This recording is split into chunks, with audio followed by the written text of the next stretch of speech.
Oh, right. Okay, so it's Tuesday. We're running slightly late because I had audio issues. No change there, right? We are live on YouTube. We are live on Twitch.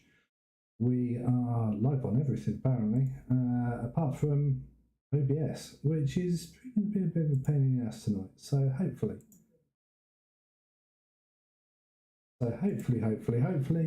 everything will be fine. Okay, so before we get into Zarkamar, because it is that time of the week where it's Dungeons and Dragons, it is that Zarkamar Dungeons and Dragons group with myself, Pete, Christine, Morn, and Mugsy being part of Mugsy's Marauders, etc., etc. So last week, I don't know if you can remember, we got to a stage where we got to the base of the mountains, and that is where we got to. So all good fun. I know you're loving it. I know it's exciting bits and pieces, and there we have everything laid out. So without further ado, I will just get this all sorted, and then we'll get straight in onto where we need to be.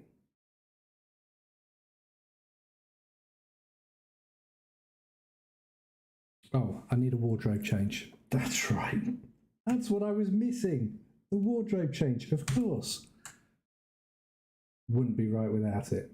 There we go. So we're now in character. Hang on, is that the right one? No, that's the other game. Oh dear, it's that one. There you go.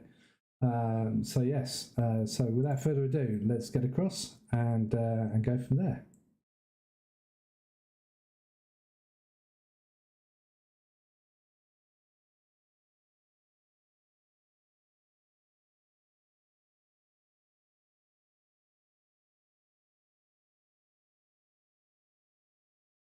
We are now live on stream. Hello, everybody. How are we doing? How are we doing? God, you guys are looking absolutely sexy. Anthony, are you sure that's you? Doesn't look like you. What's happened to the old whiskers, man? They got itchy. Okay.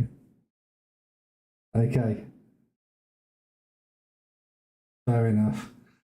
And Morn has the sexy monkey right by his side. Hopefully, he won't go around spanking it tonight.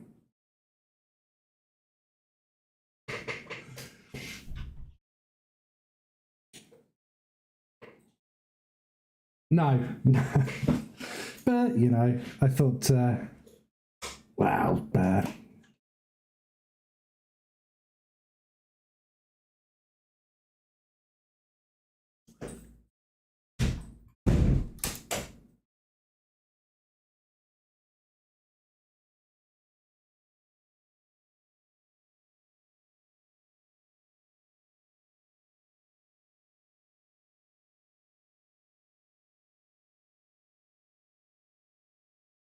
An ominous sign was spotted by Mugsy during his watch, when, for the briefest of moments, the tallest mountain in the centre of this gargantuan, well, I hesitate to call it a clearing, it's really an area in the middle of the forest, when the clouds above cleared and plainly visible in the night were two white dragons circling above the mountain.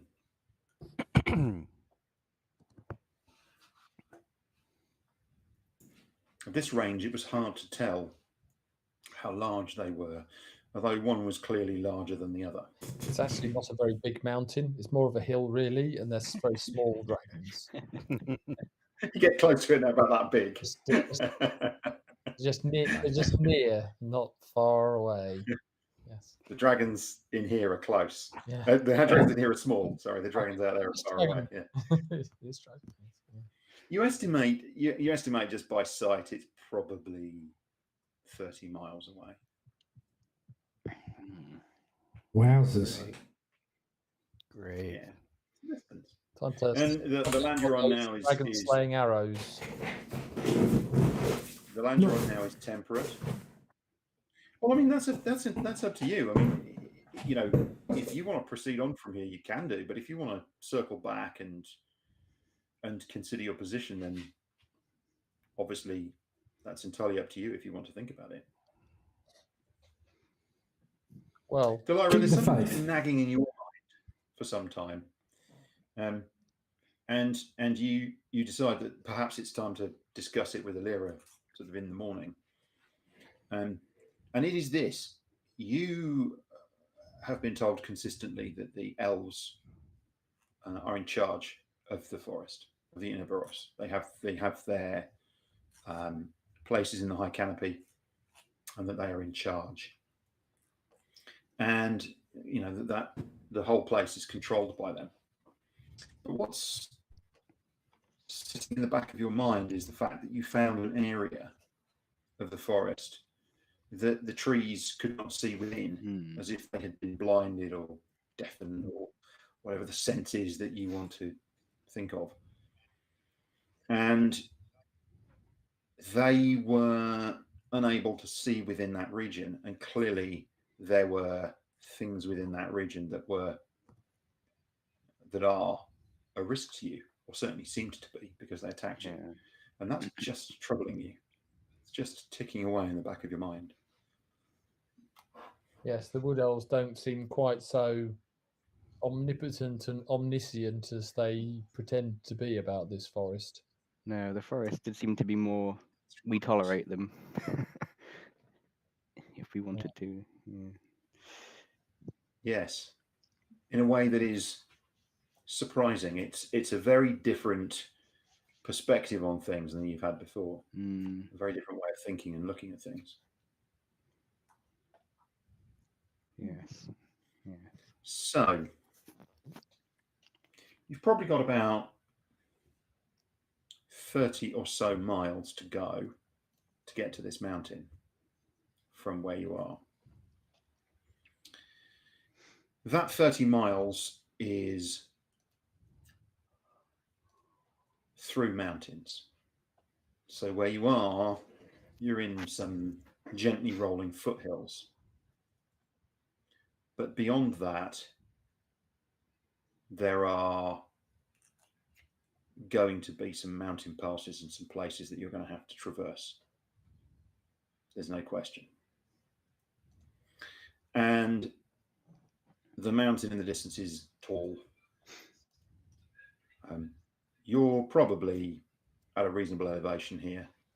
You're not quite at sea level, but a rough estimate says that is an 8,000 meter peak. That's about 5 miles high, that mountain in the distance.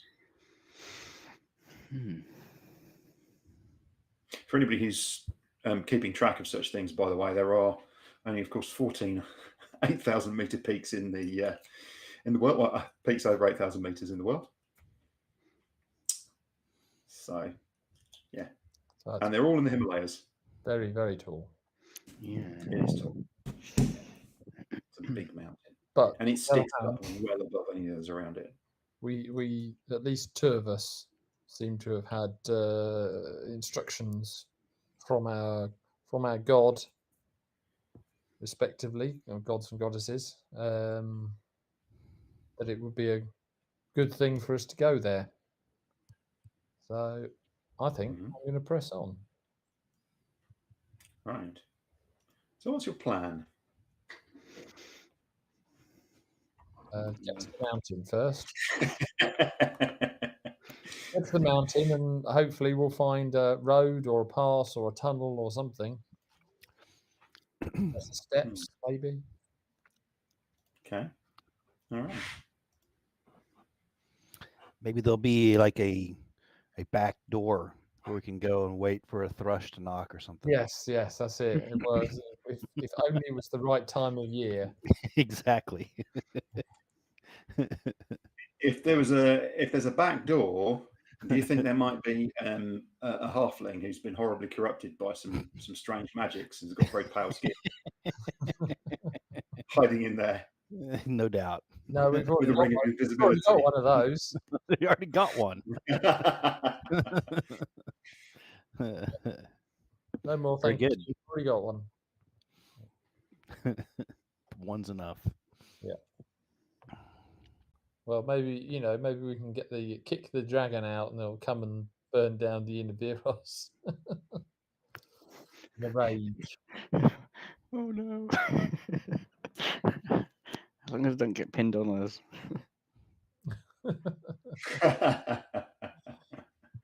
Now we know what kind of druid you are. I've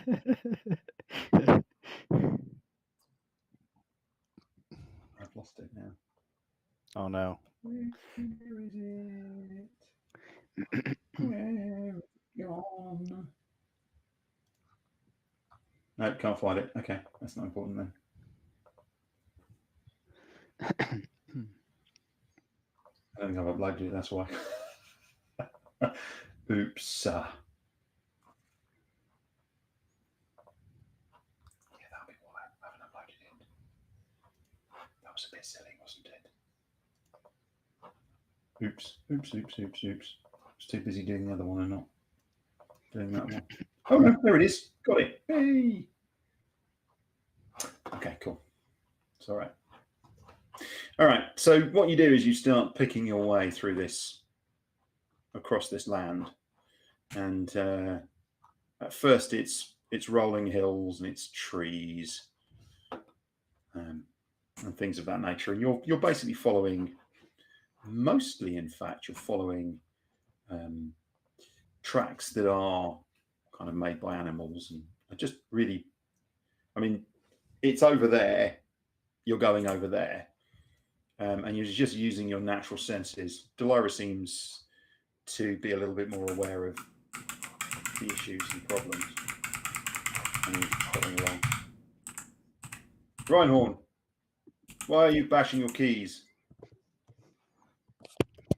Because my OCD is kicking in, and the screen wasn't quite perfect for me. Okay. It's the subtle art of being a ninja streamer and forgetting to mute the microphone whilst you're hitting your mechanical keyboard, like go up, left. Yeah. Honestly, I'm not playing Tetris. Care if you are. It's entirely up to you. No. Believe it or not, I found out that I can move all of the video feeds on my screen.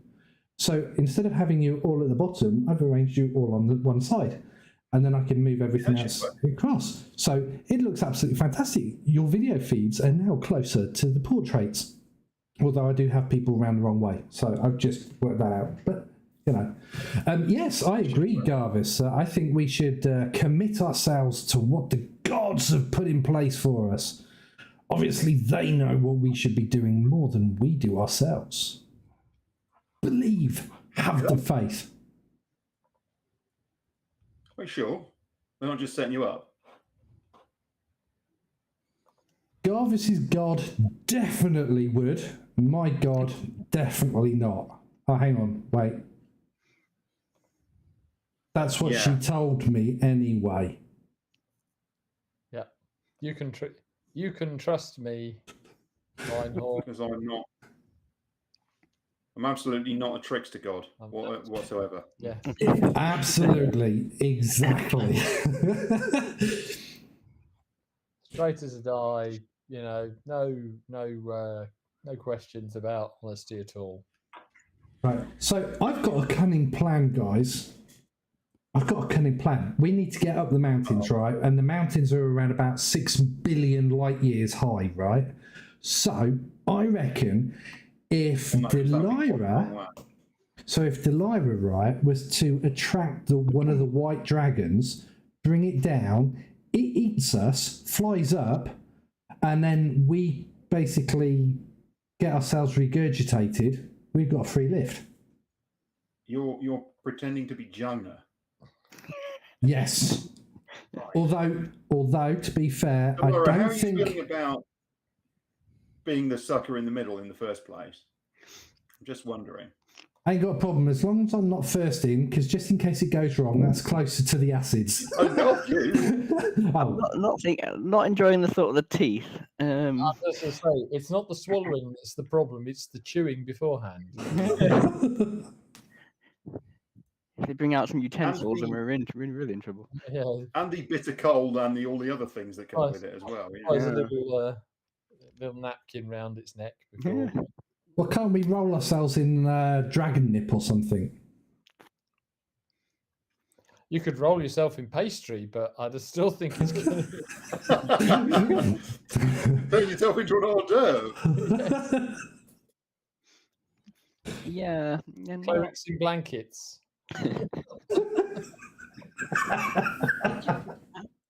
Yeah. You've had some interesting suggestions, Reinhorn, but this one Roll is, you in bacon. Oh, come on, Delira, it's going to work. Have faith.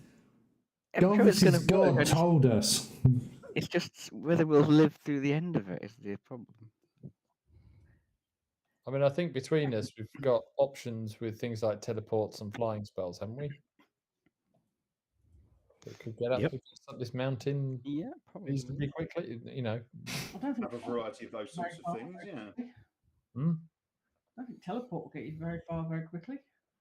teleport would, but you need a destination point for it. So. What's the distance for teleport? It's a very long way, but as I say, you need like an inscribed destination point for it, I think.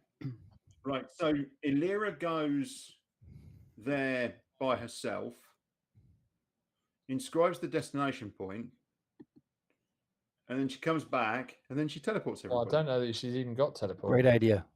No, she hasn't. There we go. Oh, that's that plan gone. That definitely has gone right down the drain. So, You're back on to my- plan A, What about which is full of Mugsy's the master turnips and dragons. I carry a rock that she's inscribed. Mugsy was here and he throws it through people's windows? Might get bored and leave it somewhere. They all Yeah, Right. teleportation circle is a 5th level spell. Mm. You draw a 10-foot diameter circle on the ground inscribed with sigil that links your location to a permanent teleportation circle of your choice, whose sigil sequence or sigil sequence you know, and that is on the same plane of existence as you. So it's good for getting out of places. Yes, you can create a permanent teleportation circle by casting this spell in the same location every day for 1 year. So if we want to wait a year, well, you're a shivers at the top of a mountain casting a spell a day. Yeah. I'm thinking not, I'm just going to say, guys. Oh, and by the way, each time you cast it, it costs 50 gold pieces in rare chalks. So Rare chalks. I like that. rare chalks, yes. Rare chalks. This one is the chalk of Crayola. Rare chalk and inks. wonderful. Gems, Yes. apparently. This isn't any normal red chalk. This is actually to RAL specification. Comes from All right, M&S, so that you- special spell place. Mm. Yeah, no, in our luck, we'll get sold the ones from Aldi, which are exactly the same, but just marginally cheaper. Yeah. So why is it that spells that use rare magical components are the more expensive ones? Why is it rare gems? Why can't it be like semi-precious stones or something like that? What makes the expensive ones magical? And a bit of tourmaline not, or a bit of quartz. Well, that is because we Convenient don't want for the all plebs designer. like me casting them. I'm sure it's convenience for the designers. It's got to be something like that. Hmm. Make it expensive to cast. No, it's elitism. That's what it is. That's all that it is, Pete. It's elitism. What it is obviously all the wizards casting these spells with dirt cheap gems for many, many years that have made them incredibly rare. Yes. They've just used up the supply. And gone into the mining business. Emeralds used to be cheap as anything, and then all the wizards came along and just like kept grinding them up and using them for spells all the time. I blame the dwarfs. It's a supply-demand thing. I shuffle my diamond dust pouch to one side. Not talk about this. Oh, hang on. You think you've still got that? Don't you mean you moved Mugsy's diamond powdered pouch to one side? You better hope I've still got it, because that's what the Greater Restoration. Exactly. if we haven't got it, we're in trouble. Build everything in common. Right. Are we awake now? We're have breakfast and head off. Yes. Yeah. Yeah. Yes, you are on the move now. We're going to try and talk to Illyra while we're on the move about the what we saw in the forest or what we didn't see in the forest. Yeah, fine. See what do you think, Illyra, of the absence of that strange void we saw in the forest? It was worrisome. Something has killed that area, it would appear. It does not seem to exist in the same way there, does it? No, we don't want it spreading and taking over the entire forest. That would be very, very bad. Could you see anything that was limiting it, controlling it, or? It reminded me of my wall of thorns that I cast, and you just couldn't. It was impenetrable, and you couldn't see through it, and it was very. Yeah, it was very. It was intentionally obscuring. It wasn't something along the lines of a hiding spell. So something along the lines. Some wizards are able to cast spaces or rooms that they can hide in and dwell in. Wasn't something along those lines? I don't. We probably have to investigate a bit, possibly spend a bit more time near it for that. But that was a bit painful. Yes. I'm not sure. Getting near it is something that any of us No. are comfortable with. No, it's certainly niggling at me. It is something that we possibly haven't heard the end of before. Mm. Don't know what you're talking about.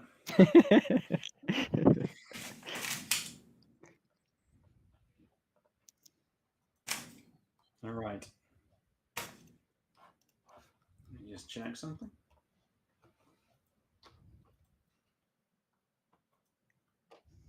So you've been trekking for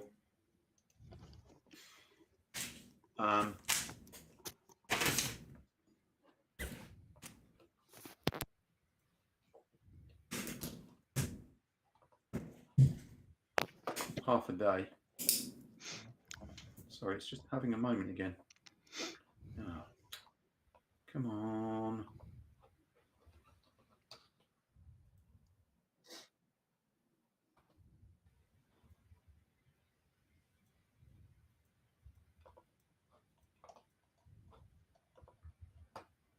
This is just impossible.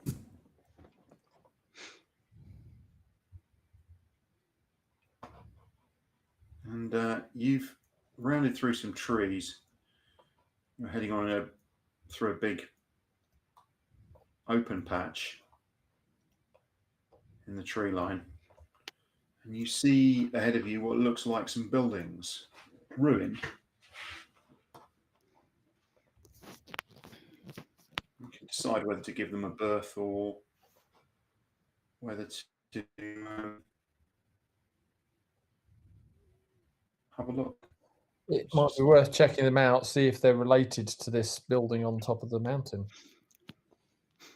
At the very least, it might give us some form of shelter Makes sense. or cover.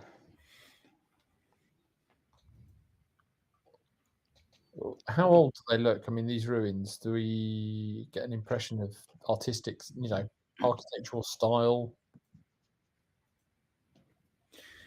Yes.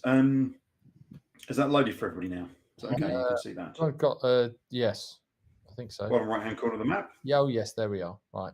Yeah. So, so from a stylistic perspective, they're definitely post the Sundering. the ancients. They're not ancient ruins. Yeah. You feel probably they're pretty rustic, pretty basic, stone built buildings. And you get the feeling that they're probably a few hundred years old, and they've fallen into ruin probably in the last 100 or so.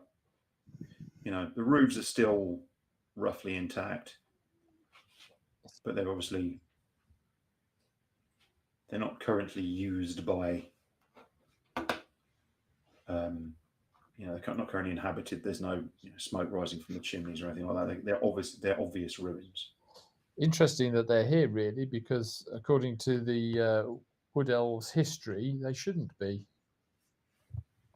Wood Elves don't build stone buildings. And Wood Elves are the only people here and have been for thousands of years. Well, 1,000 years. Yeah. Since the forest grew up. Yes. So, So there's another mystery. Interesting. Anyone mind if I move us forward as a group? No. Go for it. Try. No. No, it's not worked. Problems selecting the group for some reason. You should be able to. Yeah. The problem is when you're on the edge of the map, it's hard to select the last person because the selection disappears. You don't have to. You don't have to select the whole square.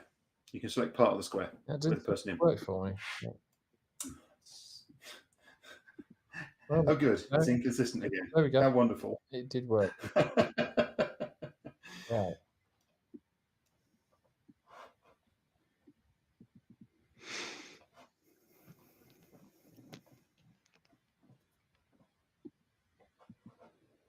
This bush here, is that possible to move through it? Yeah, you can move through those bushes. During battle they would be difficult terrain, but you can sort of push through them. You can't really see, but you can push through them. They stand just tall enough to obscure your vision, although taller folks can see over the top of them a bit more easily. Well, those shadows are doing weird things, John. They really are, aren't they? Yeah, I don't really understand why that is. You know that it does that, right? Yeah. I'm sorry that it does, but I'm a little bit disappointed by this. There's a distinct smell, Garvus, as you get to there, and you hear a bellow from down the end of that corridor. Okay. Something is roaring down there. Something coming, guys. Does it sound? Yeah, I think maybe we should. Does it sound animalistic? It sounds like an animal. Yeah. Okay. It sounds like an animal. Yep. Animal.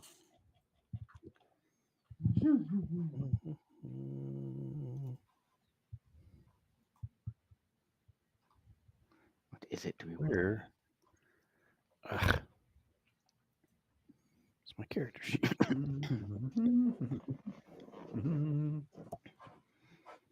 You hear responses. You hear bellows from all around you. In fact, no one's moving before they're roll their initiative, are they? No.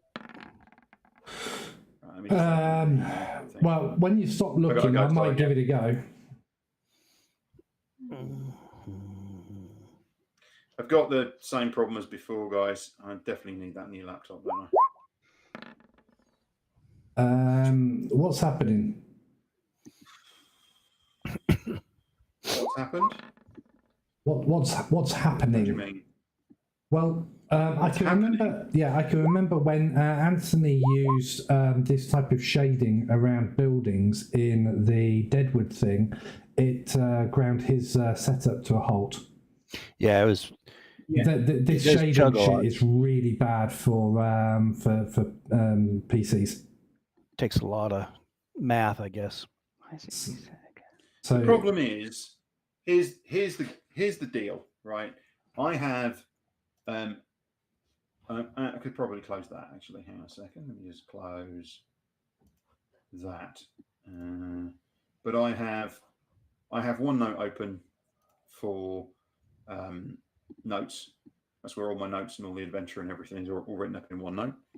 And I have two tabs open. One tab that's running Roll20 and one tab that's running D&D Beyond. And that's it. That's all that's running on this PC. I say that's all that's running. Obviously, there's a bunch of stuff sitting in the background, but there's no other, foreground apps running. Everything else is stopped. Okay. And this machine can't cope. Now, okay, it has a pretty weedy GPU. Right? Fine. It does. It's only a very basic Intel GPU, as in built into the processor. But the fact of the matter is, it shouldn't be this slow. It shouldn't be this slow. And so this is a software problem. Okay, that's what this is. And there doesn't seem to be any way of tweaking it or getting it to improve. I'm currently trying to resize the initiative order thing because everyone's doubled.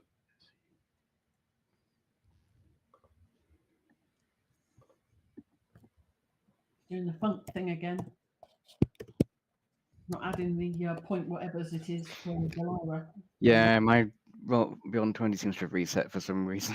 I don't know why. it's got a nasty habit of doing that. I found that a couple of things reset back to basics on me last week. I was like, but I haven't touched you since. No, I did get a thing that said it had been updated. So whether it's reset as part of its update, maybe. I'm missing Mugsy. I know you rolled the roll, but I did. something's gone wrong. I think possibly I've deleted it by accident because it's problem. It's responding so slowly. I will see if it's over here on the side. It's 19.2 at 18.14. No, that's a lira. Yeah, one up. No, it's fine. It's fine. I'm just waiting for the machine to respond sufficiently to me for me to be able to. 19.2. Mugsy. Right. Or I can roll again if you'd rather. I need to be able to add your turn. There you go. I got there in the end. It was just taking forever to respond. So it's not a problem. It's just driving me mad.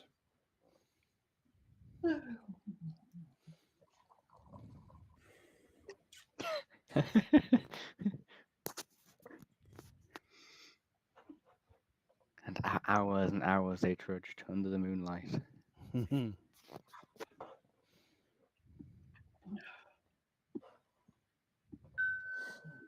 Right. Why is Mugsy so...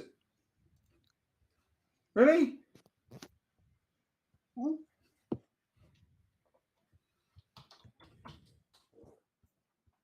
Nothing. All good. It's driving me mad. Right. Good. Mugsy, what are you going to do? You can hear roaring coming from over here. Okay. It's over there. And from down that way. Ah, we're surrounded. Great. I'm not thinking. So I'm concerned about my buddies. Can I see any? I can't see anything, obviously. Straight ahead there. Delilah, can you make a nature check for me? Welcome, Bugs. These always go so well.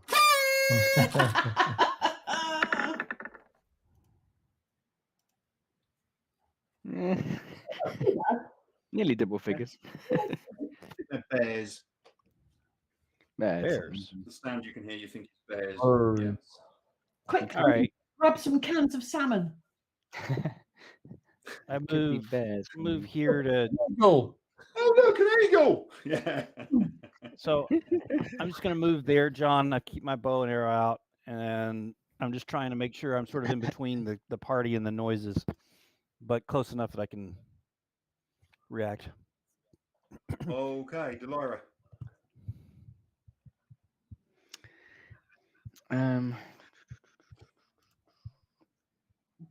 Are you ready in action or are you not? I'm not. Mugsy. I'm not. Cool. I would Delira. like to. Yeah. Yeah, I would like to ready. Animal friendship. Okay. How about this, John? Could I instead say that I ready in action that if a bear strikes Garvis, I will shoot it? That's perfectly fine. Okay. I didn't know if that was too Yep. complicated. No, that's not too complicated. That's a perfectly reasonable trigger. Very I'll good. cast it on any bear that comes within range of the. Okay, are you staying there or are you moving? I'm going to move one behind Mugsy, just so got a bit Gotcha. of protection. Okay, Elira. I am going to ready a firebolt cantrip. Should anything attack any of us that I can see, and I shall move forward to that point there. Okay. Gotcha. Garvis. I'm going to move to there, and I'm going to ready an action, or take the ready action to attack anything that attacks me or my friends. Basically, anything hostile that attacks. Okay. Okie dokie. Ah, good.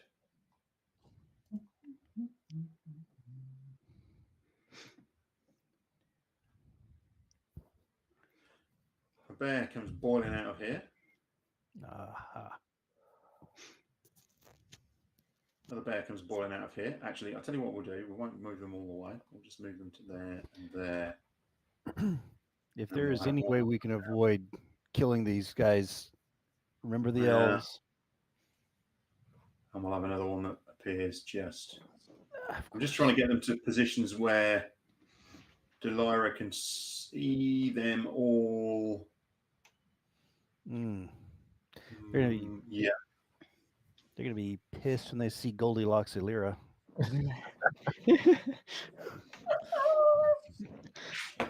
I don't think she's got on the bottom of her shoe a thing that a dog did do. I did have the other day. Anybody knows how a dog works? I had okay. dog do on the bottom of my shoe. Yeah. Dog do. Delira.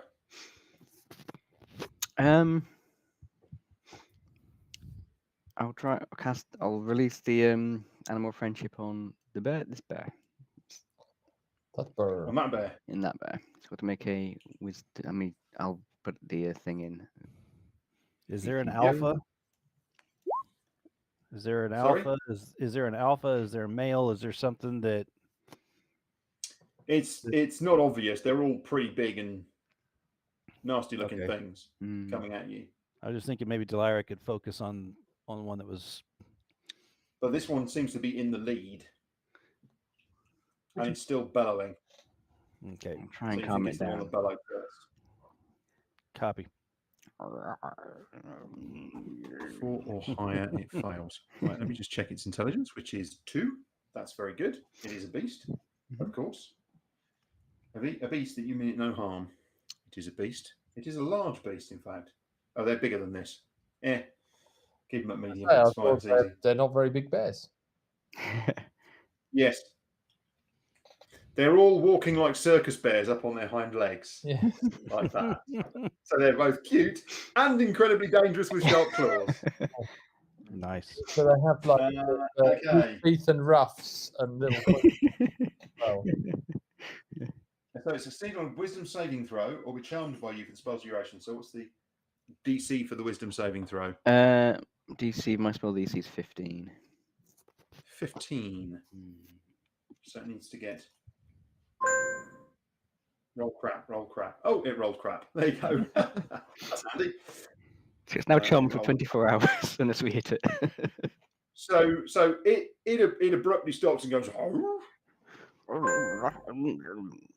then it kind of, and the others come lolloping out and sort of surround this one. They all come across and they're all surrounding this bear, and they're all sort of looking at you. So this one actually sort of wanders past you, Garbus, and they all gather in this little group, and they're all huffing and waffing to one another, and they're sort of looking at you lot, and everything and the whole tension sort of de-escalates, and after a couple of minutes, they all wander back off again. Nice. okay. Nice one, Delira. Good save. Nice. Oh, sometimes they listen, sometimes they don't. So, do we want to hang around or do we want to sort of let them be? Well, that one apparently is charmed for 24 hours. So, You know, send it off. It doesn't have to follow us around, I guess. no, exactly. It's just true. No, just because it's charmed, it doesn't sit next to you. No. I'm not gonna tell it. I'm not gonna give it Seeing any. how you're getting on. Yeah. You know what I mean? It can live its life. First, you put in a kettle on the old campfire, and then we chew the fat for half an hour. My brothers and sisters are out looking for some rabbits so that we can rub on our arses. It's a very interesting dialect you have there. Well, thank you. That's funny. I once ate a halfling because he tried to play me at poker once. It wasn't because he cheated, it was because he tried to dress me up like a dog playing snooker. Oh my. It's probably worth having a look. Probably worth having a look at what's in these buildings while we're here. Well, Hopefully they won't. I think it won't annoy the bears. They should be okay for a while. Have they all gone off to the same sort of area, or have they gone back to where they were from?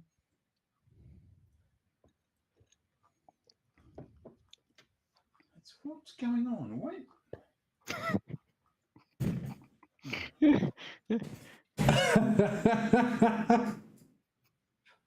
Is that my bear wild shape? It could be. It's charmed by you. I mean, if you wanted to dress it up. That's my wild. That's what I've turned into.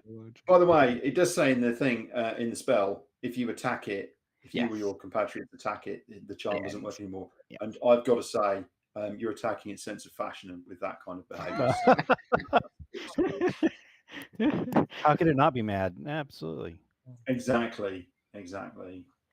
I think that little Yeah. tiny bicycle seat up its arse is definitely attacking it. Well, you see, just by the look on No it. wonder it's smiling all the time. Yeah. Poor bear. Yes, that's quite right. Bears have paws, correct. Right. Is it going to work this time? No. What the hell? They don't actually know. What could go wrong?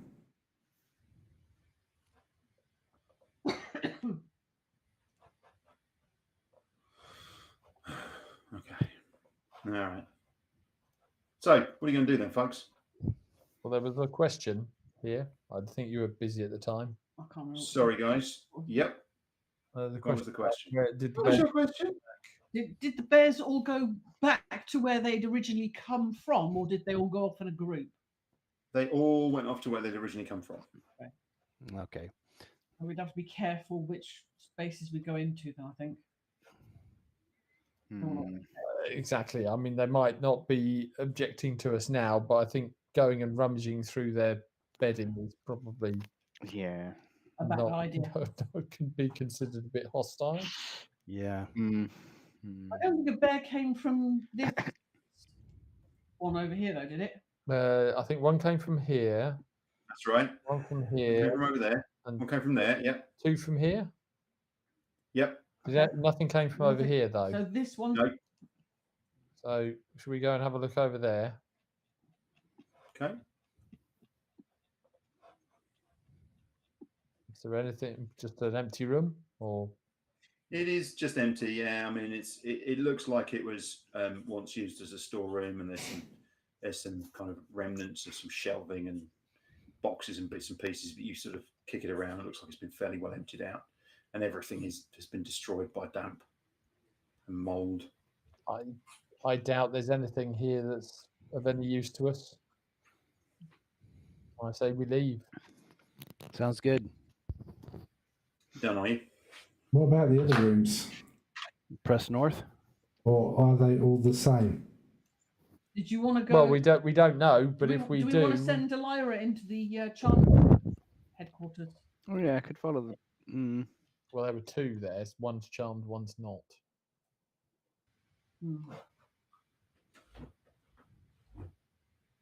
Possibly best not to disturb them at this point, unless we have a pressing need.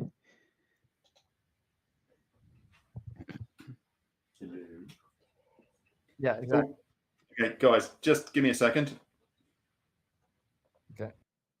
Well, we might have a pressing need for high altitude clothing, so some bear skins might be coming in handy soon.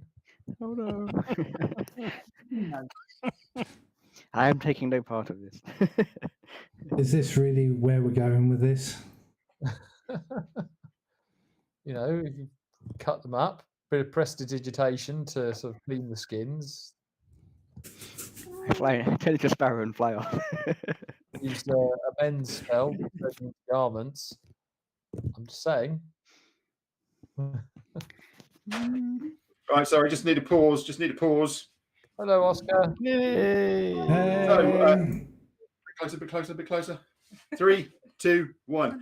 Happy birthday to you. Happy birthday to you. Happy birthday, dear Sheen. Happy birthday to you. Nice.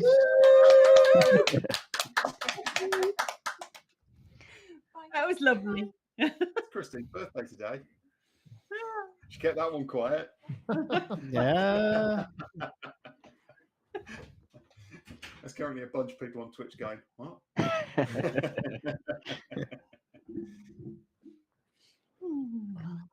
That's what they wanted to do. No, there's a bunch of people that's actually just left because they heard our singing. No, there's that.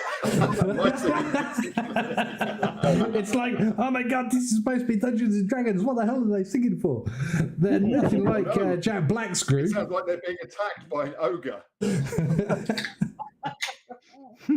Yeah. I think they're being mauled Who's alive currently by being bears. murdered? This is their cries, death cries. Yes, it is Elira's birthday today, guys. Anyway. So yes, Very on the good. actual Right. day, and So, she's out sorry, here were you role looking around playing. anywhere? Were you So, thinking anywhere? Were you awesome doing times. anything, or were you just moving on? Elira is the penguin that is to the right of I am just going Garvis. to step forward up here and peek into this first space. Peeking. Okay. Peeking in. Peeking. I'm only Okay. peeking in. I mean, you can walk in and look. It's quite safe. Garvis did that. I'll take one pace in. Okay. You're ravaged by 3 bears. No, okay. You can sort of hear them snuffling about down the end of the corridor to the left and right. Uh-huh.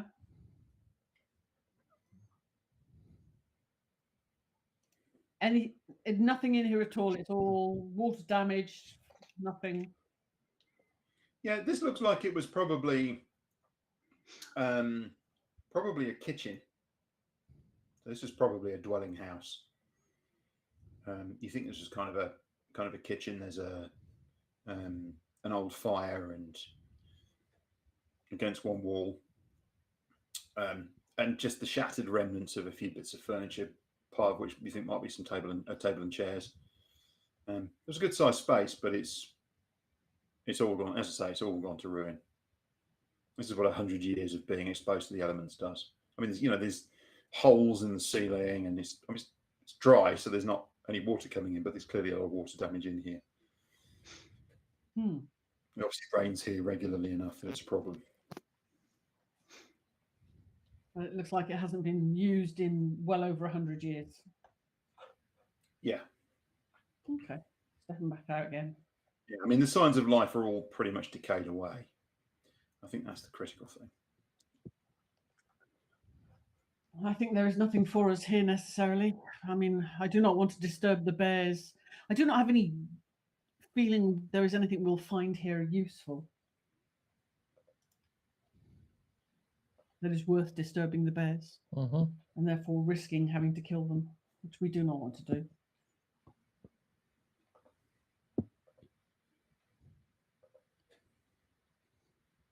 I don't see an upside for messing around here. I could try and speak to the bear, see if it's got any information for us before we move on. But it may not have anything particularly useful. But while we're here, I can ask. Has it seen any activity? Has it seen anything from that dead area? Is there anywhere they're avoid would be a good question, I think, to ask as well. Yeah. Okay, so bear in mind that it has an intelligence of 2, so the kind of questions and answers that you can get with a it'll be limited. It'll be limited. Yeah. They're more about impressions and ideas rather than anything else. Yeah. And eating marmalade sandwiches. Well, yeah. Yeah.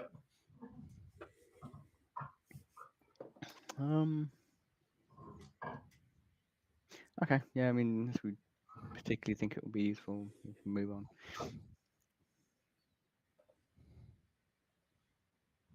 Okay, let's go. We just go straight up the middle here. Yeah, just keep heading. Well, we were heading so west, weren't we? Towards the mountains. We were headed west. Mm-hmm. Yeah. Is the compass still pointing that way? So you are heading west. North is not north. North is west. Oh wait. So up is west on these maps. Right. Okay. Fine. Yeah. And good, there's a road up here. Please. Thank you. Sorry. Mugsy, stop moving. Thank you. Come back. It's all right. I'll move you. Thank you. I must have still been moving. All right. So Mugsy gets to here. And this is the point at which the giant spiders appear. They're lurking on the roof. Of and course. No, really. And attack. Here we go. Okay.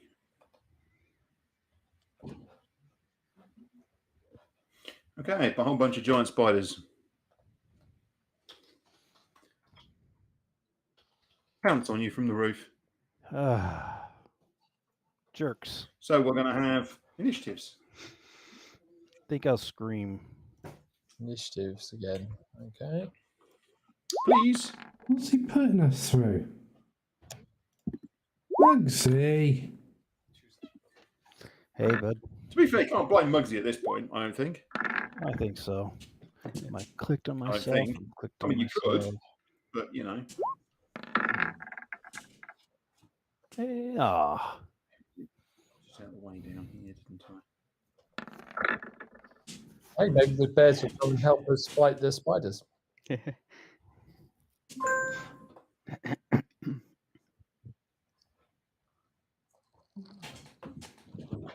All right. Are we done rolling? Yep.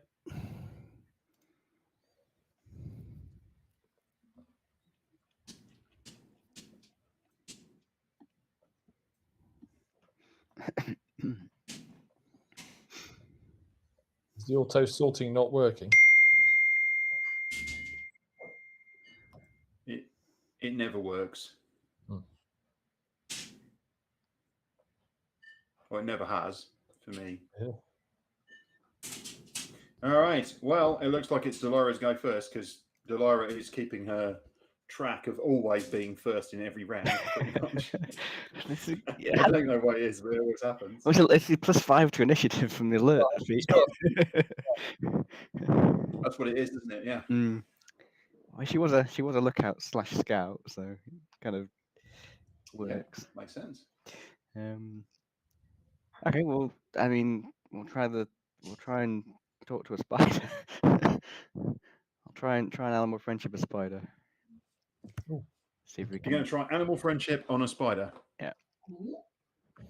Okay. Which one? Probably the one between Mugsy. No, I didn't really stir it. This one. Mm-hmm. Might get more alcohol. Yeah. Okay. I have to get a little closer first. 5, 10, Okay. Is it ranged? 30 feet. Okay. Again, yeah, DC 15 wisdom save. 15 wisdom save, yeah. Mm-hmm. And as you can think, spiders have really large wisdom. Okay. Well, they're not wise if they've attacked us. So. No. This one Taste alcohol in has dropped. I mean, basically, what it did was it pounced over the side of the building and reaches towards Mugsy. And you cast animal friendship, and it just sort of stops, and then it scuttles back up onto the roof. Nice. The others, however, do That's not huge. follow suit. Yeah. How many are there? 3. 3. Okay. Can you not see 3? I can see. No. No. No, I More can than still see. half. Oh, my apologies, guys. I'll tell you why it is. Can't see the roof. You can't see the bloody roofs. Yes. You can't see the roof, so I'm going to move this one just to here, so you can just see its. Okay. You can see its front. Thank you. That'll do. It's okay. So that was Delira's go. The problem is, it's now their go, and so they attack Mugsy. Should have kept your beard. 16.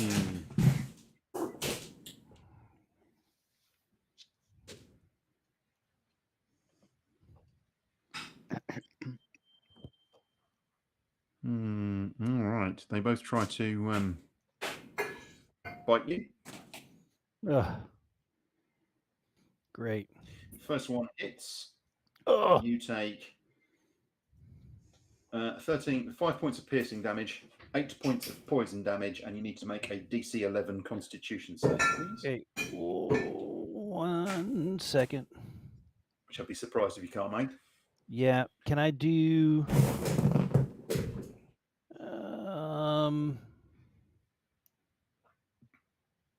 I can't remember if I can use shield against an attack like this as a reaction. Does anyone remember if it's only against magic? No, it's against anything, I When believe. you're hit by an attack. It's Yes. cool. Yeah. So And it I'm lasts for going to your cast. entire round. I'll cast shield as a reaction to get All a. right, and that gives 5. you +5 to your AC, yeah? Yes, sir. So that takes it up to 21. Hopeful that 20. blunts the attack. We'll see. And so still take 5 points of piercing damage, 8 Ah! points of poison damage, and make a DC 11 Constitution save, please. That sucks. 5. Okay, and then Certainly 5, does. and then what? 5 and then 8. 8 points of poison, but it does mean that for the second attack you've got an AC of 21, so that's good. So unless that rolls Okay. colossally, and unless And that then rolls you said equal, a Constitution save, correct? DC 11, please. Yeah. And it's rolling, and it rolls over. Dang it! Oh Not gosh. so much. Okay. All right. Well, for a second. Bad news. So yeah, you take the poison damage, and Got it.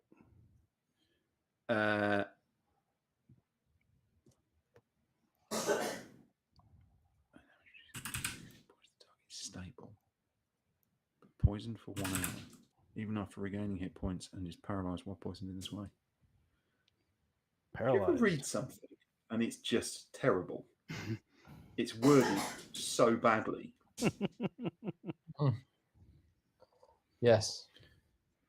If the poison damage reduces the target to 0 hit points, the target is stable but poisoned for 1 hour, even after regaining hit points, and is paralyzed while poisoned this way. Okay. What? I think it's if you're reduced to 0 hit points, you're paralyzed. Basically, yes. Mm-hmm. You're not going to die. But then you'd be reduced to 0 hit points. Yes. But you don't have So to, why mention it? the point is you don't have to roll stabilization rolls. No, the stabilized bit I get. It's the paralyzed bit. Yeah, it doesn't make a lot of sense. No, because you can be conscious at 0 hit points. I believe. Can't you? I believe Yes, but it's you're in. incapacitated. Yeah, but Right. 0 hit points. Oh, I suppose if you get healed, then Yeah. you're still poisoned. Oh yeah. You'd have to remove the poison effect separately. Yes. Okay. It's just otherwise it's just ouch, Mugsy. Got it. Okay. Second one misses. Because you're 21. Otherwise it would have hit. Illyra. Okay. Can I see all 3? You can see all 3. Okay. I'm only asking that in as much as I wasn't sure if this one here was one that I had a view of from the angles and things. Yep, you can see all 3. Actually, and that one as well, to be honest, because I'm doubting I can see Yeah, that. I'm saying you can see all 3. Oh, okay. That's very kind of you. That just means I can pick whichever one I want then. Okay, right. Okay, in which case I am. You realise that this one is charmed. That one's charmed from its reaction. That one is charmed. Yeah. Yeah. Okay, that's lovely. In which case I am targeting that one just there. Oh, also, the one that attacked, just attacked. Well, Mugsy. they're both attacked. One of them hit. Okay. In which case, I'm sticking with the one I've just targeted there, and I am Okay. doing a firebolt at it. Throwing a Firebolt. firebolt. Okay. Well, That is a hit. And does 13 points of damage, yeah? Yep. Okay. Cool.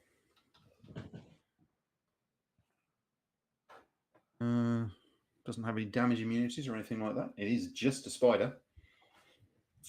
Do its hairy legs combust? Yeah. No, its hairy legs don't combust, but it is. You've given it a great bit of epilation. You've removed all the hairiness off its legs. It's like singeing its eyebrows, but it's legs.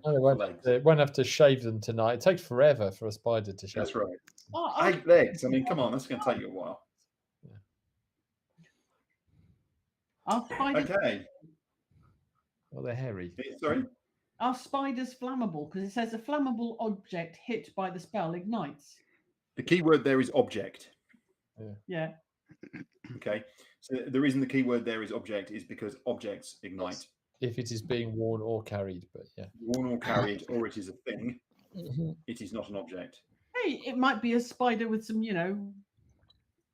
newfangled sort of hairy style necklaces and things. Who knows? Yep. And if it had necklaces, they would be being worn, so they're not counted as objects.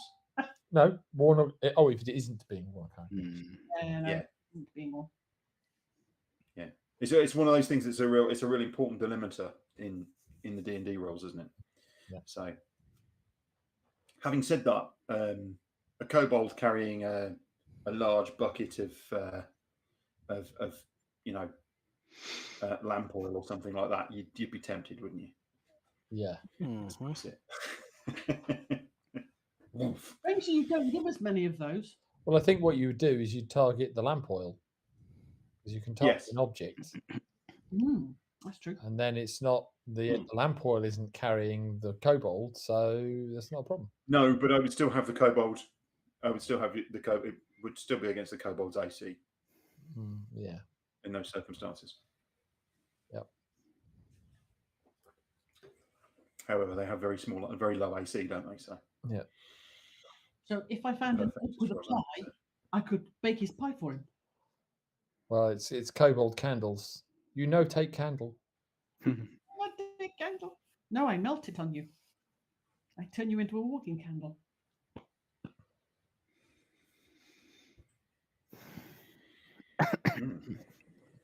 Are you done? I'm done. Okay, good. Reinhorn.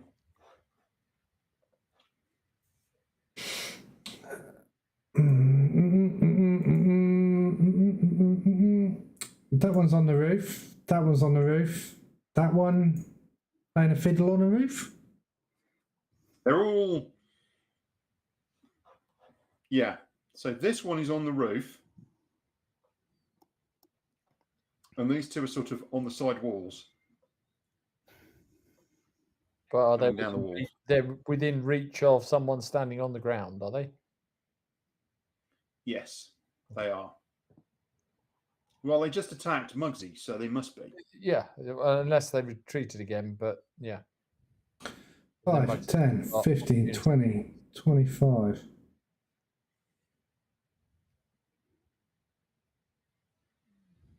Mugsy's very much hemmed in at the moment. Yeah. That's 25. Can I reach it from there, or do you want me to move forward an extra 5 foot? Within range, because it's taking up. It's 2 by taking 2, up so it's taking up that 4 right. Okay, so that's fine then. Yep. So you are within reach. No. Okay.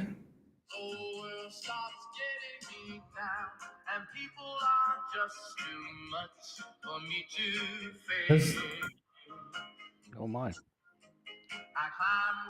Has this one been smacked yet? Which one? This one. Yes.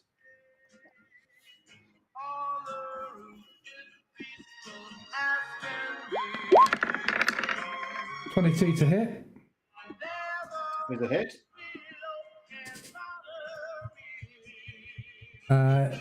Spiders, they're not. These aren't evil ones, are they? So. No. Most Okay. beasts are neutral. They aren't smart enough to be evil or good. They're just what they are. They're just beasts. Actually, neutral is the wrong word. They're unaligned is the correct word. They have no alignment because they're animals, in fact. Okay. And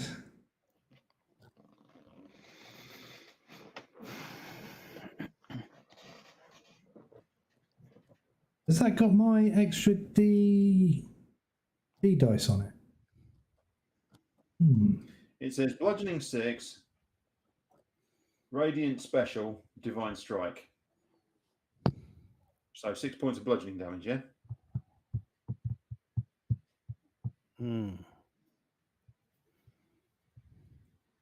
Great. Or does the divine strike count as well? Well, it's a divine strike. I'm trying to find it. Honestly, the radiant special damage doesn't. Because it's not fiend. No. Yeah, that bit's not. But I think I get an extra.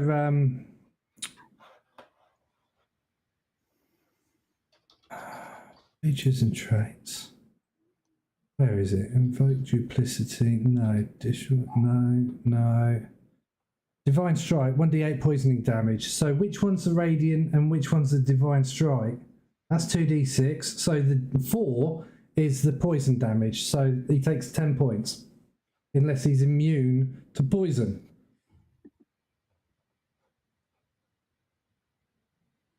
No. Okay. 10 points of damage it is. Okay. And bonus bonus actions.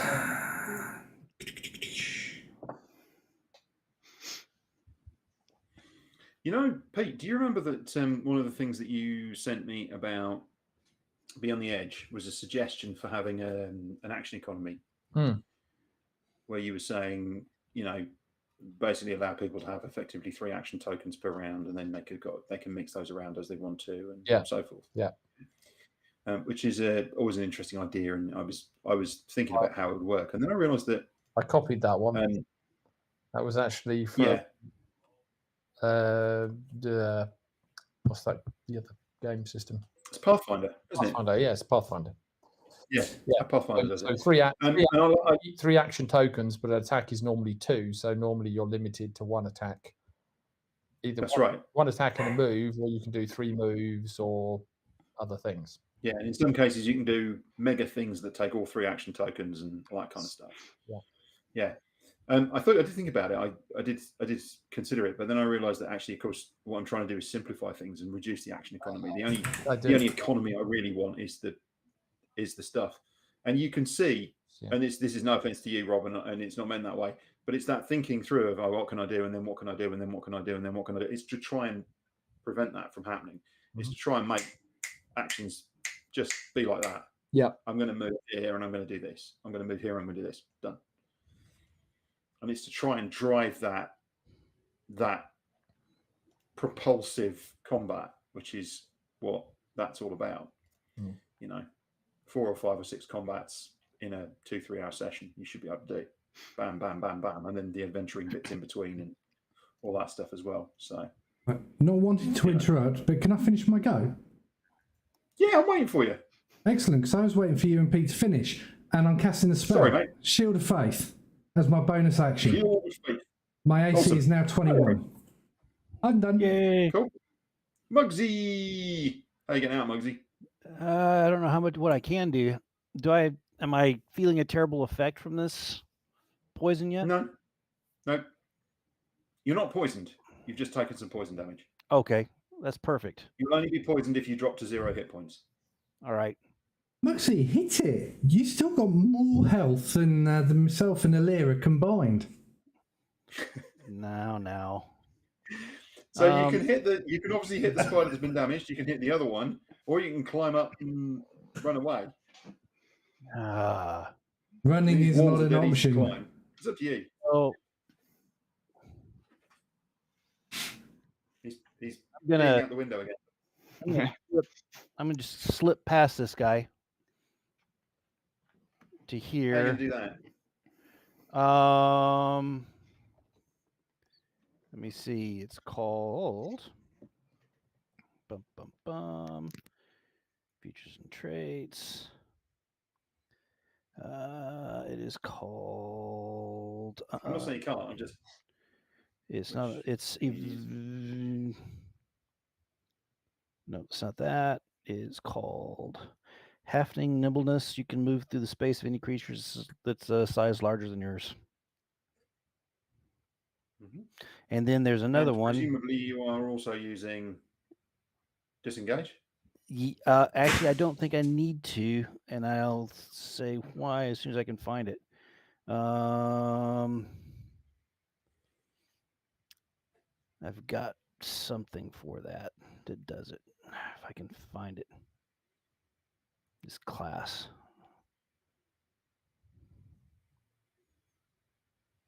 Sorry, I'm taking a long time. Apologize to everyone. You can take the disengage action as a bonus action.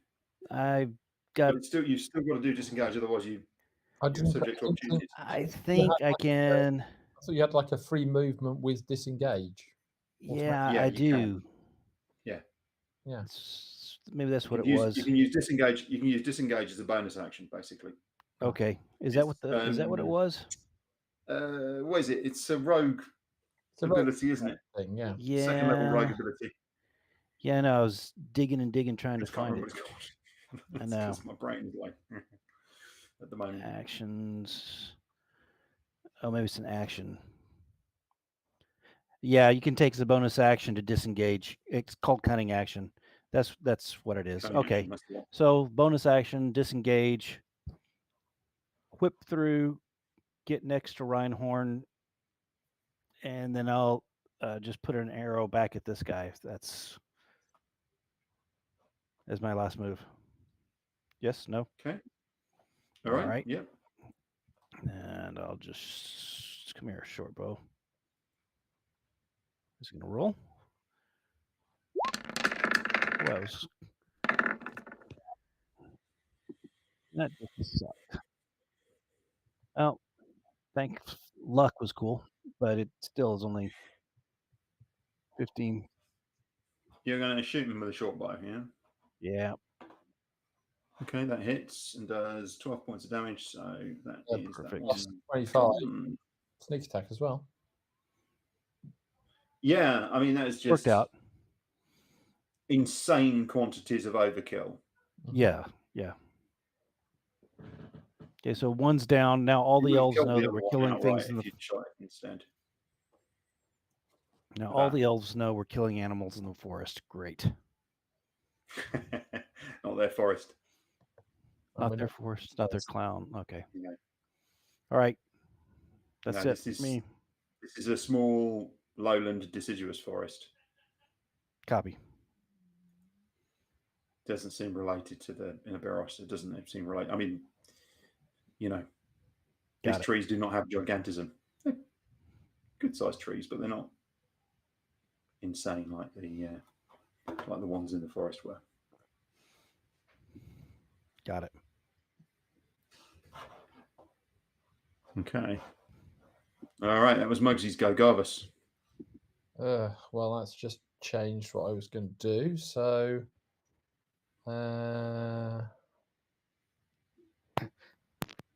okay, so I'm going to use. So I can't normally close with that. This one over here.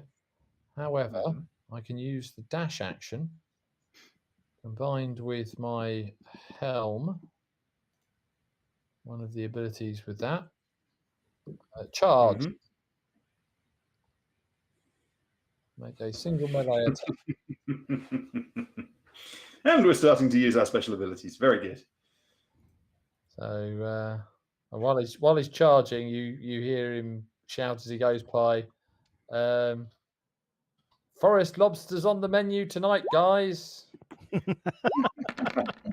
Forest lobster. Nice. That is a hit for 11 points of damage. Okay. That's it for me. You get 2 attacks. According to the ability, it says a single melee attack, but because you used the charge. yes, yeah, because I did a dash actions. Normally, I wouldn't have gotten it, so I used the charge ability, but that only gives me a. So you use the charge, gives you the dash action, and then a single melee attack at the end. Yes, that's right. Yeah. Okay. Yeah, gotcha. I seem to remember I did think about these things. I was kind of thinking about how the action economy works and trying not to overpower it, and that's one of the reasons why, isn't it? It was too far for a single move, so it was a move followed by a dash with the melee attack. So basically, yeah. Yeah. So what charge does is it basically lets you use dash and have an attack. Basically, yes. Yeah. So it combines 2 things. Yeah, that makes sense. Yeah. I it's almost like I did think about it. Yeah. Nice.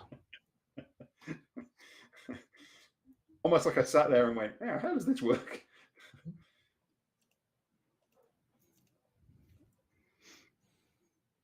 Okay, very good. That was Garvis. I was just thinking because Mugsy, if you attacked before you moved, you could have used better.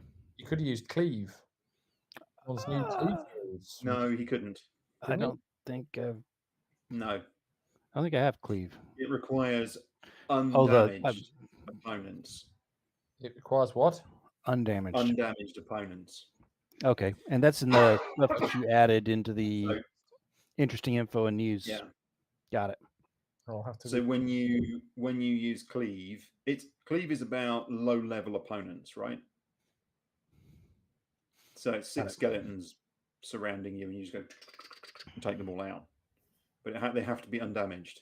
I see. Right. Well, yeah. But he could have attacked the one behind him. was Yep. undamaged. Yep. But then the next one has to also be undamaged. Oh, I see. Yeah, they both have to. Okay, fair enough. Right. Yes, so they all have to be undamaged for you to carry the. It's as if you leap into. I mean, if you think about it, your 10th level, you can do. I don't know. That was a fairly regular attack. So only did 11 points. But even then, if you've got kobolds that have got like 4 hit points, you can go smack, smack, smack, and take, 3 of them out with a single attack like that. I don't know if kobolds have 4 hit points. I think they probably have 7 actually, but.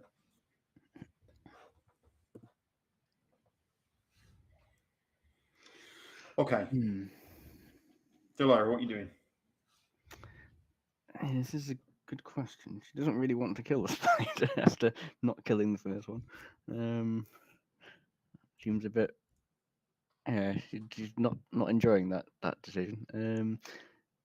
She's gonna come up to behind Mugsy and cast Goodberry and hand over some good berries. Brilliant. Bear in mind that it's much easier to do your healing now. It is. You all have read the rules the new ones, yeah. Much easier. So, but she feels like she wants to do something, but not attack the spider. yeah. So, what do I get out of that? I'm sorry. I'm seeing 1 plus healing. You get 10 berries and they're 1 hit point each. Oh, okay. They also keep you from being hungry. 24 Can hours. Yeah. Well, wait till my turn to gobble them down? Yeah, it'll be an action, won't it? Well, actually, it'll be a bonus action. Oh, good.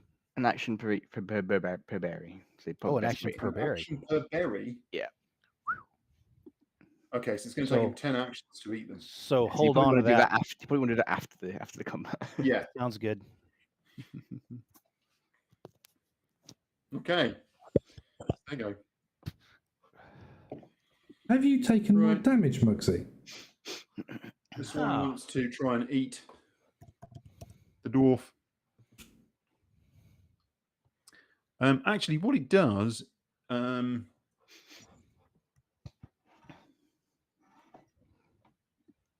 is it points its abdomen at you. Yeah. Kinky little shit. And it fires a big pile of sticky goo at you, Garvis.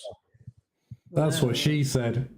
Yeah. Which you very smartly at the last moment put your shield up towards, and it basically splatters across your shield and it smears across your shield. But you basically tear off the few little sticky strands that came around your shield and stuck to your armor. You tear them off and you get ready to take it on.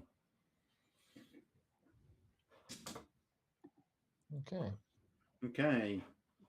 So, Alira. So it missed with an attack then? It missed with an attack, yes. In that case, I shall have a reaction. Okay.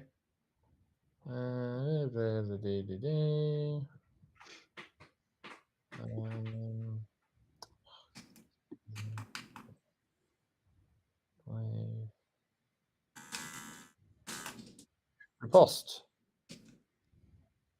Cool. Right. So is that a melee attack or is it a ranged attack? It's a melee attack. Okay, it's not a melee. Oh, it's not. No, what I mean is riposte against a melee attack or is it against any attack? It is. Hang on.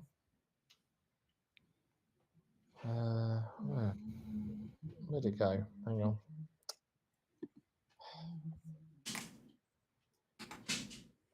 Misses with a melee attack. It did not hit you with a melee. That was a ranged attack. Okay. Right. All right. Sorry. No, it's fine. Should have explained that. All right. It was in where they range, you see, so. Yeah. No, it was. Attack. It is. Yeah. Yeah. Sorry, I should have That's fair enough. described that a bit more clearly. Yeah. Illyra. I'm going to slide across the pace. And I'm going to fire off at this one Mm-hmm. another firebolt. Ooh. Nice. Based on this combat, I'm just trying to work out how many rounds it would take you to kill one of the white dragons. Oh, what?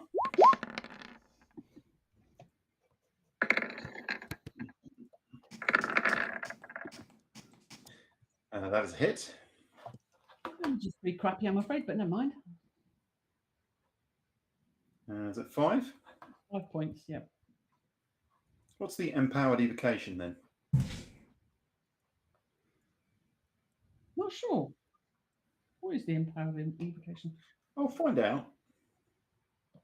Traits and features. Okay. I'll move on from you. Is that all right? And then we can. Yeah, no, that's fine. You can let me know if it is another 5 points. Then we can take that off in a second. Reinhorn. Oh yeah, you can add your intelligence modifier +5 to 1 damage roll of any wizard evocation spell you cast. Is that per round or per combat or? Does not say. It's Player's Handbook, Empowered page 117. Page 117, which would be great if the digital books actually had page numbering or something. Empowered evocation. Beginning at 10th level, you can add your intelligence modifier to 1 damage roll of any wizard evocation spell you cast. Doesn't say whether that's 1 damage roll of any wizard evocation spell you cast. for the what any. Doesn't say. Modifier to 1 damage roll of any wizard evocation spell you cast. Any wizard evocation spell you cast. Oh, I see. So it could be that, for example, some spells have multiple damage types that are rolled separately. So they might have a poison damage and a force damage or something like that. Yeah. Okay, so it's a score of it's not to all. It's just to one of them. Yeah. So it's slightly oddly worded, but yeah. So that's another 5 points of damage. Cool.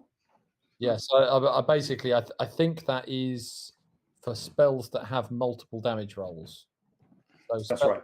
do damage over time. It would only be the first one. Yeah, that's also another thing. Of course, would be timed damage and stuff like that as well. But yes, So, but basically once per spell. yeah, once per spell. That's So, cool. I like that. That's nice. Shouldn't I have had 5 for the previous one? You as well? should have had an extra 5 for it the died previous earlier. one. Yeah, well, It was a bit more fritzed than it thought it was. yeah, it's okay. Mugsy overkilled it with about 935 points of damage. If you think about it, you should be thinking about Mugsy as a privileged person because he's a deliverer of mighty smack, isn't he? In terms of the amount of damage that you can dish out around. To groups, you've got your artillery in the rear in the rear there, but for direct attacks, Mugsy lays out ridiculous amounts of smack. With a short sorry, bow. Reinhorn, it shall go. Thank you.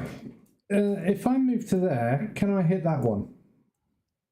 No, because it's on. If I move to there, and also can it's I? not bothering you. Does not It's matter. been charmed. It's not bothering you. I don't know that it's been charmed. I know that it's come down and it's scooted over Yes, to you do somewhere. know. Yeah, you do. I did say to everybody that you knew it had been charmed. You realised you saw her cast the spell and you saw it wander off. So you could hit it. No, you can't really hit it from there. Not with a melee attack. It's just that bit too far away on the roof. Got it. He just wants to drag another one into it to prolong the combat.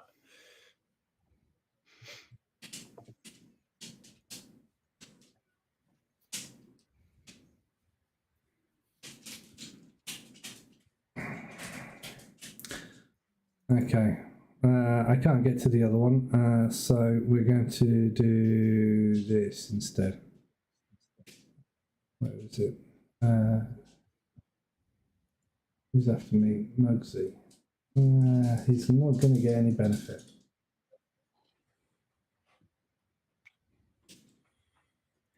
Yeah, sod it. I'm going to attack this one.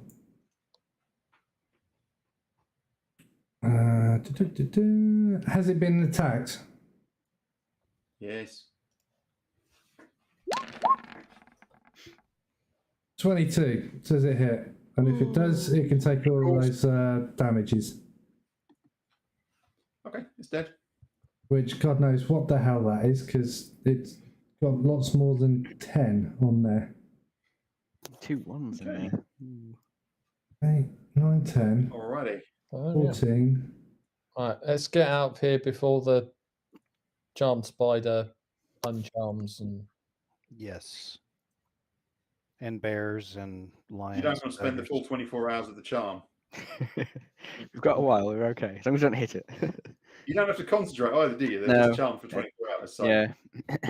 spiders and tigers and bears. Oh my! Exactly. The I wolves knew didn't. Wolves ain't a bit of practice, but Okay. As we lots of walk off, I ruffle Mugsy's head and I get rid of the poison. Oh, He's not poisoned. Not poisoned. He's not poisoned. Can't remember. How many times does John have to say he's not poisoned? I did say he's not poisoned. Many It's not times. poisoned, but it's not poisoned. You It's said just it poison many damage. times, it's all John. good. In that Oh, case, yes, I don't cast that then. Yeah. No, I wrote just down read out the, condition I just read out the poison. slightly weird. No, I just read out the slightly weird spell because it's like that spell. The way it was described was poorly it's a worded. bit weird. Yeah. Again, it was fine, but it was just poorly worded. Yeah, so just looking up cleave. So yes, the creature you hit, for you to be able to cleave through it, has to be undamaged. But the creature you then hit doesn't have to be undamaged. If it is undamaged, you can then cleave further.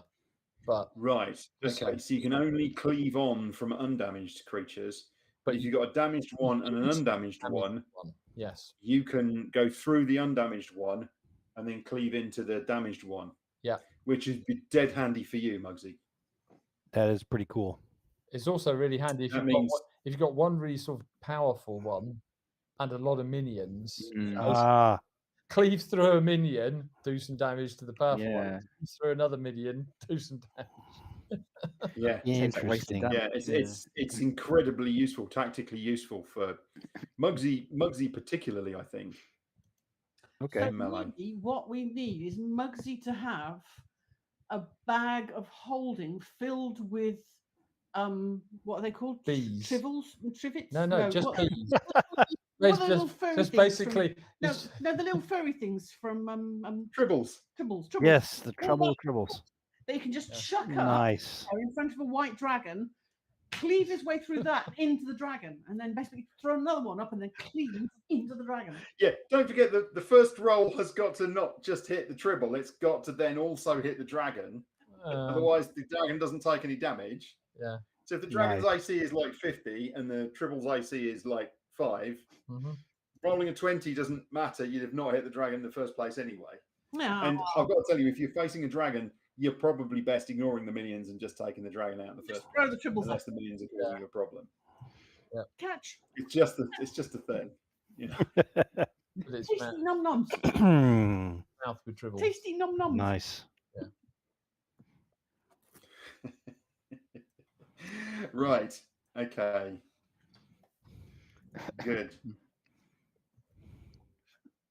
Okay, so you are going to continue heading basically straight up the path. So where Trivets. Garvis is, and you start heading away, yeah? Completely different. Okay. Oh, trivets, what you So said. Oh yeah, that's true. you go on for about a quarter mile, and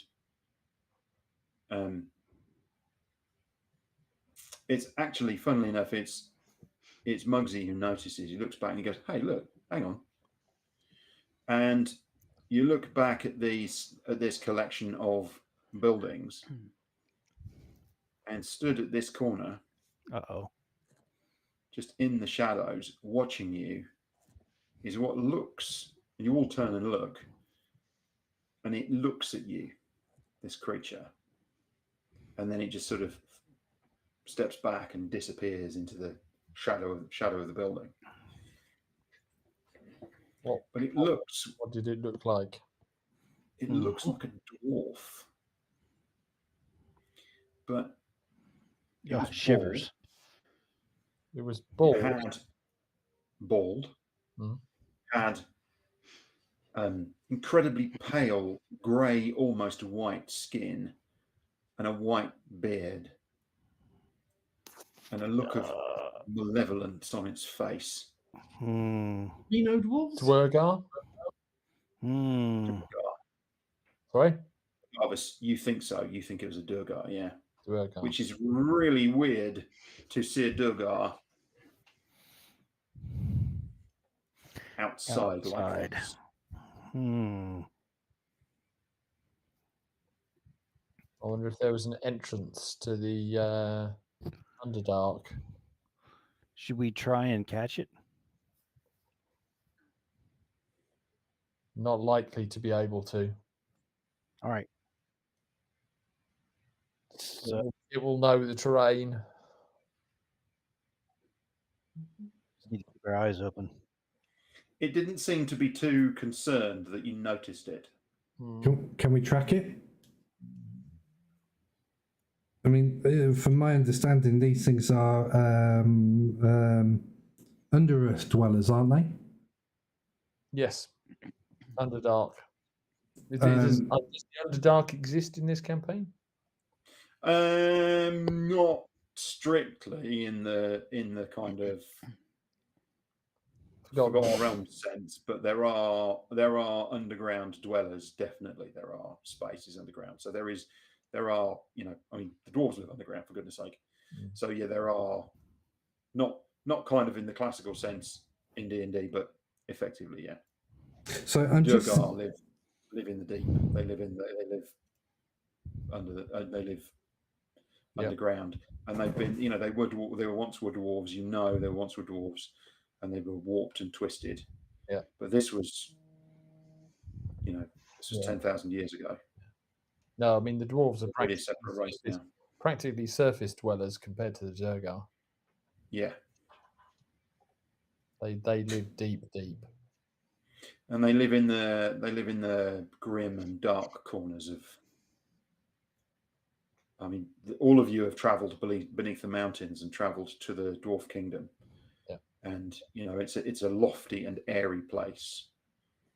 Yeah, it's dark all the time, but not like, it's not grim and close and terrifying.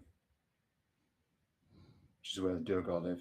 Yeah, because basically that's the difference between them and dwarves is they have no interior design skills. That's the critical thing.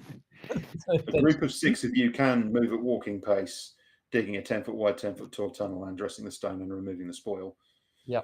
But the difference is they will grumble about it, and the stone carving will be really quite unsettling. Very poor quality. Yeah, I mean a dwarf tunnel will, it'll probably have your choice of designs. Maybe a bit of rag rolling. Possibly. No. That would no. Come on, your masons will carve some extremely nice and attractive looking, features on the walls, even if it's just basic patterns. But for Durgar, it's as I say, tentacles and things with too many eyes, that sort of stuff. Yeah, they're basically they. It was a clash of design principles. That's why they left. Correct. 100%. That's what it was. It was all about the decor. It was all about the decor. Yes. Yeah. So, do we think that we could maybe track it, and then go? Well, I've said no, probably not. Because it will probably have gone into the tunnels that it knows like the back of its hand. There will be traps, deadfalls, secret passages. Our chances of successfully following it are close to 0. It was not concerned that we saw it. I don't think it's a good chance. So that we could find out where he's burrowed into the ground and maybe that might be another way up through the mountain instead of having to risk the cold on the outside. Oh, okay. So sorry, you didn't mean. Okay, I thought you meant track it underground.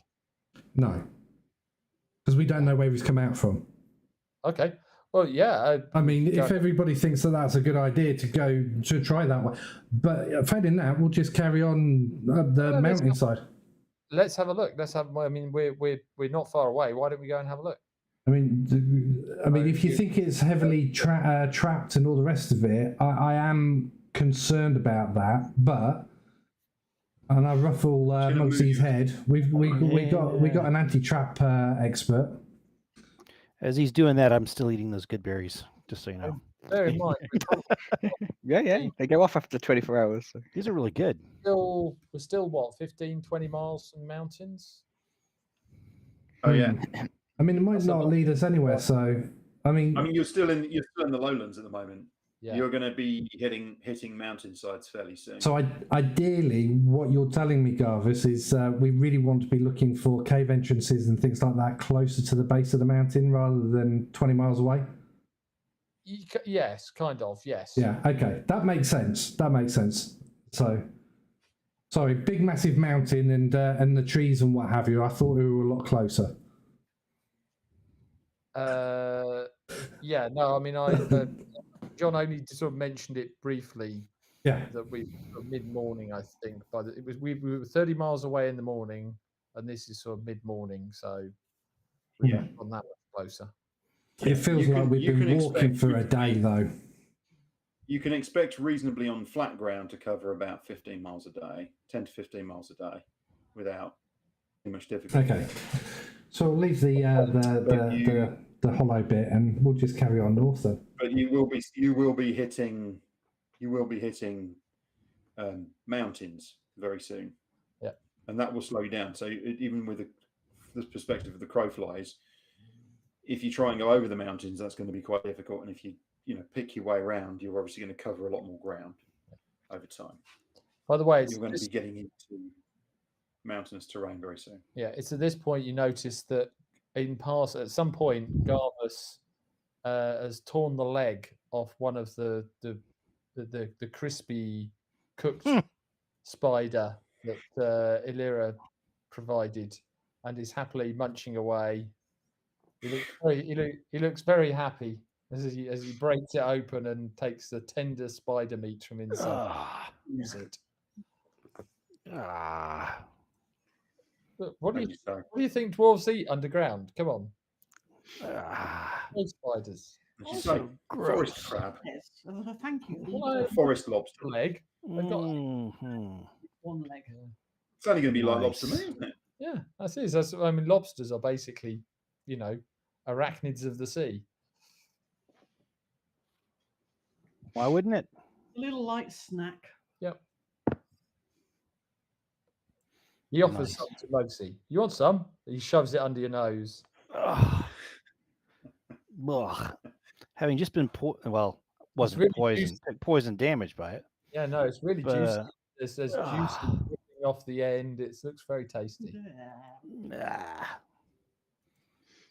Yeah, you should try it. Let's make faces. Make a man out of you. All right, you've walked back to the buildings, and here's where you are. So, okay. So we saw it round this corner here, didn't we? You did. And then it disappeared. What? Disappeared round the corner, or just disappeared from sight?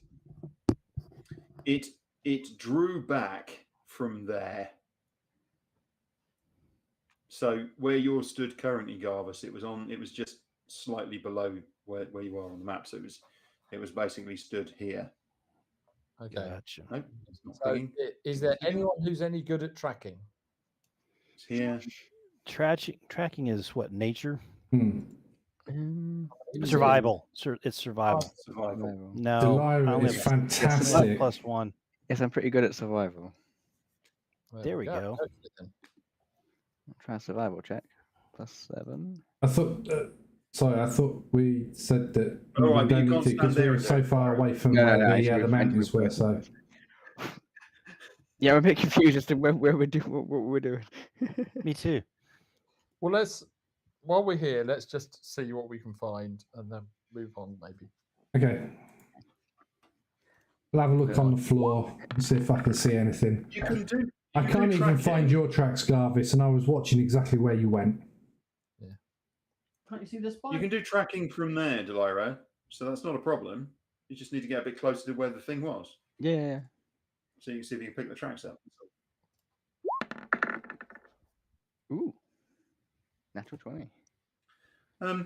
Yeah, I mean the trail is just really, really obvious to you. You just walk over and go, "Can't you see that?" And Garvis is looking at you like, "What are you talking about?" But there's just a really, really straight, obvious set of tracks. Hang on a second. That basically runs down here Down where? and in here Not somewhere. saying anything. Okay. There we go. Didn't a bear come out of that one? Yeah. Oh no, these are not bear tracks. No. I mean, These are boot tracks. didn't a bear come out of that entrance? Yeah. Yep. It's a friendly to the bear. So it went in that building by the look of it. Mhm.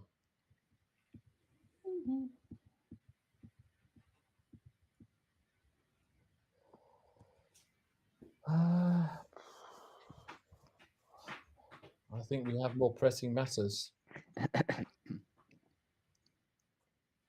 Yeah. Well, we know where it went at least initially. Yeah, we know. Yeah.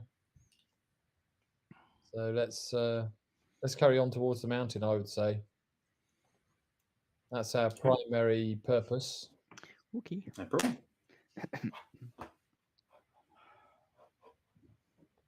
No, I don't want any spider leg, thank you. Look, we're right here. There's 7 more. You sure? I spoke to the first one. I mean, I feel a bit kind of. That's not helpful.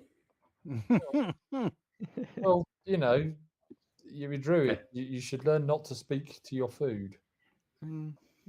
Okay. Makes it difficult. You don't need. I was going to say you guys don't need to move because you're going to be straight off the map anyway. So yeah, got it.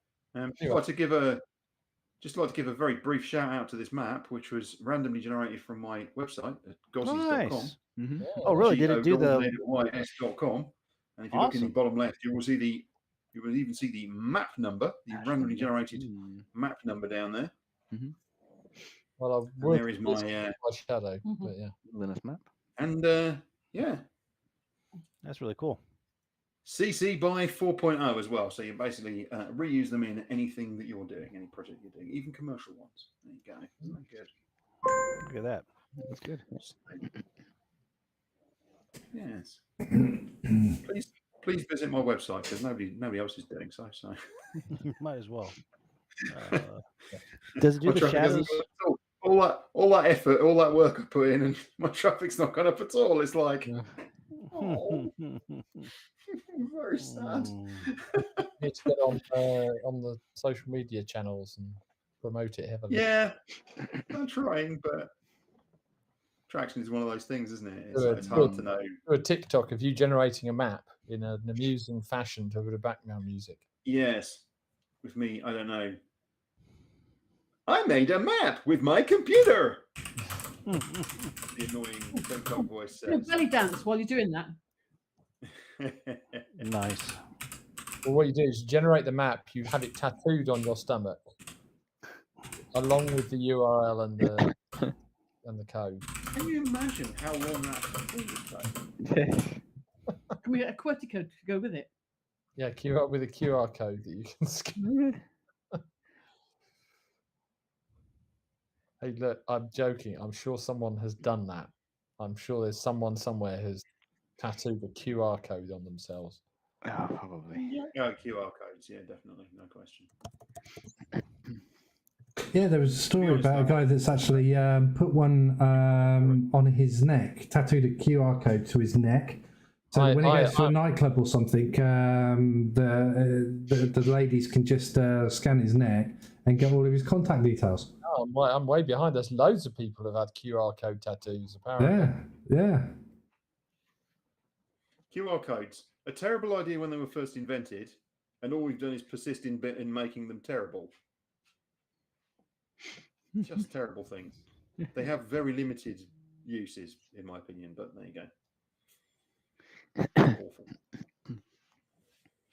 There was also another story I came across, which was a businessman paid for some business cards to be printed, and all that it had on it was a QR code. And the printer looked at him and went, "Are you serious?" And he goes, "Yeah." So they did it, but there was a problem with the print nozzle, and it dropped in exactly the same place, well, nearly exactly the same place on every single run of cards, a small little ink deposit. And when it was actually dried off and scanned, and you scanned it, it took them to a completely different website that sold used panties. Wasn't very good at all. The businessman, was handing them out, thinking he was being really smart and what have you. And they tried to do a lawsuit, and it didn't actually stand up apparently, because it's one of those things. He should have checked it before he took ownership of the business card. Absolutely. Business card. I just found it funny that there was somebody actually selling used panties, and not in China or Japan. There's a big market for it. Apparently so. I was wondering how much I would get for mine. I'm thinking how many tattoos end up misspelled. Asking someone to actually replicate a QR code is pretty demanding on the tattooist. Yeah, it's crazy. Get all the dots in the right place. Bring back the old-fashioned days of yellow pages and of telephone book.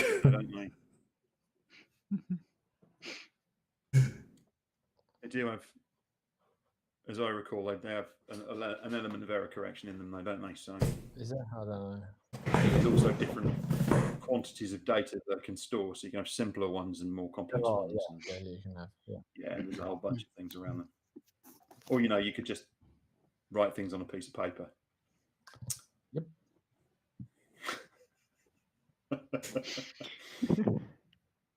They were always a stopgap. Stop printing QR codes. They're machine readable. Yeah, so is text. So, yes. Yeah. And text also has the benefit of also being human readable. Yes. I used to have a pen. Yeah, whatever pens are these days. I mean, barcodes are fine because they have a defined use, right? But QR codes are just terrible. They're just terrible. It's just me. That's years. It's like being a nerd sometimes. Right. Okay, where were we? Good. Moving on. We moved on. Very good. Closer to the mountain. The Misty Mountain. The Misty Mountain. It has a name. You just don't know what it is yet. Yes. Well, it's covered in mist, so it's the Misty Mountain. Yes. It's covered in. It's actually got clouds above it. I mean, that's one of the things that you've noted all the way along as you've been traveling. You keep looking, and there are basically dense clouds hanging around this thing. You're a bit concerned actually about climbing it. Occasionally, probably the top 2/5 is always covered in cloud, but you notice that the cloud banks that sit around it and sit kind of beyond it stretch out for a fair number of miles around this mountain. There's this constant mist and cloud. It's really obfuscates your view of things.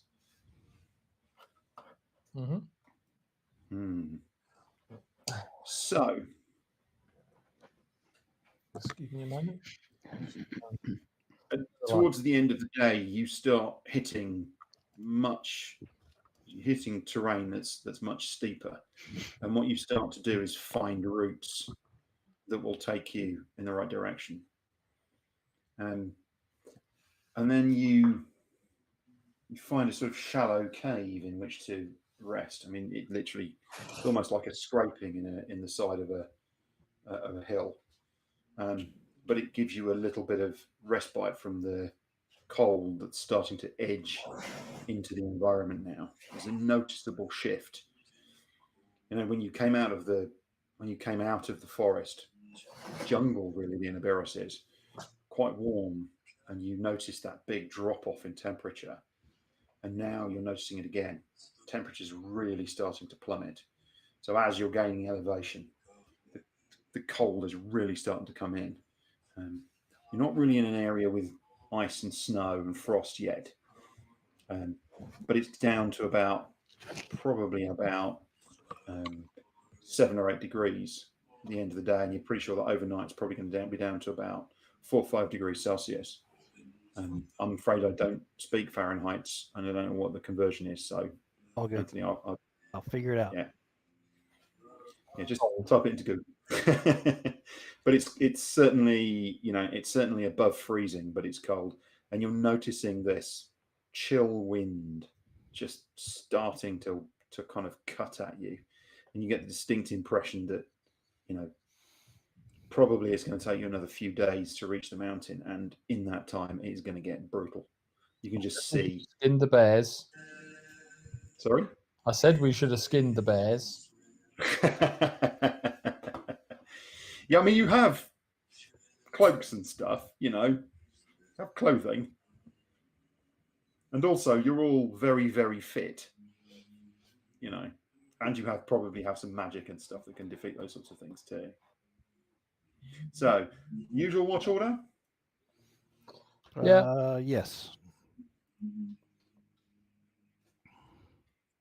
One of the nice things about being able to type things in is you can roll a 1d5 when you need to. Yeah.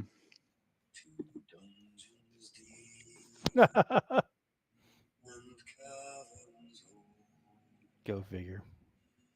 Is Christine playing magic music again? She's playing the Misty Mountain Cold music from The Hobbit, which mentions dungeons, but dungeons and misty mountains and cold, and let's face it, this is where you got your inspiration for this particular part. What you watched The Hobbit with Oscar. And, dragons in a mountain, all on its own. Mists. First of all, the mountain's not on its own. I think we've already established that. The mountain's surrounded by other mountains. They're just not as high. They're still mountains. Yes.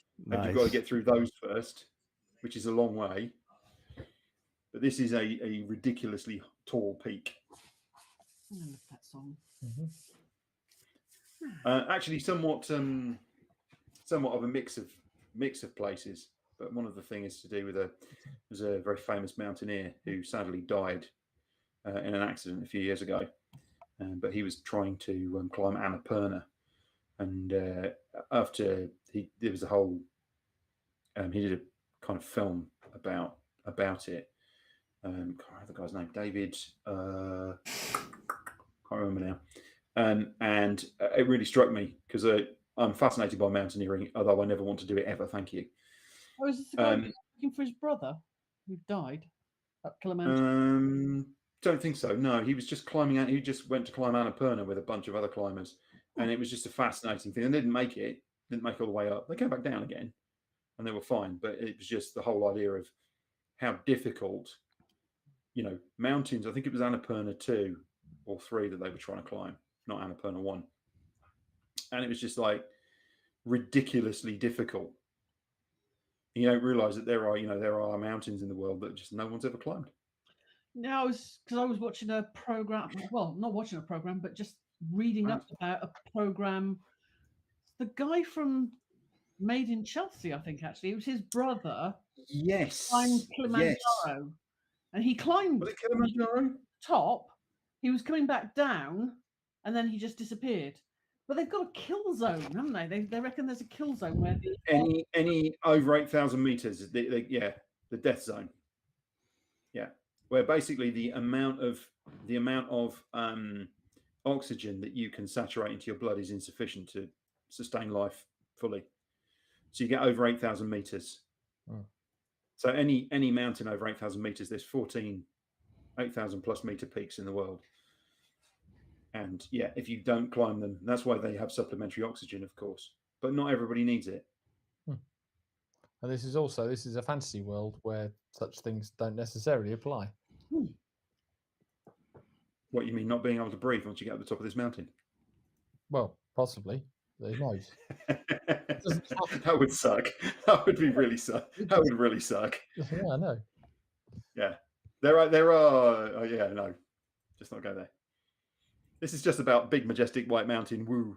That's what this is about. So, I mean, this is a world where if you move diagonally, you can move faster. So it does not conform to standards of logic.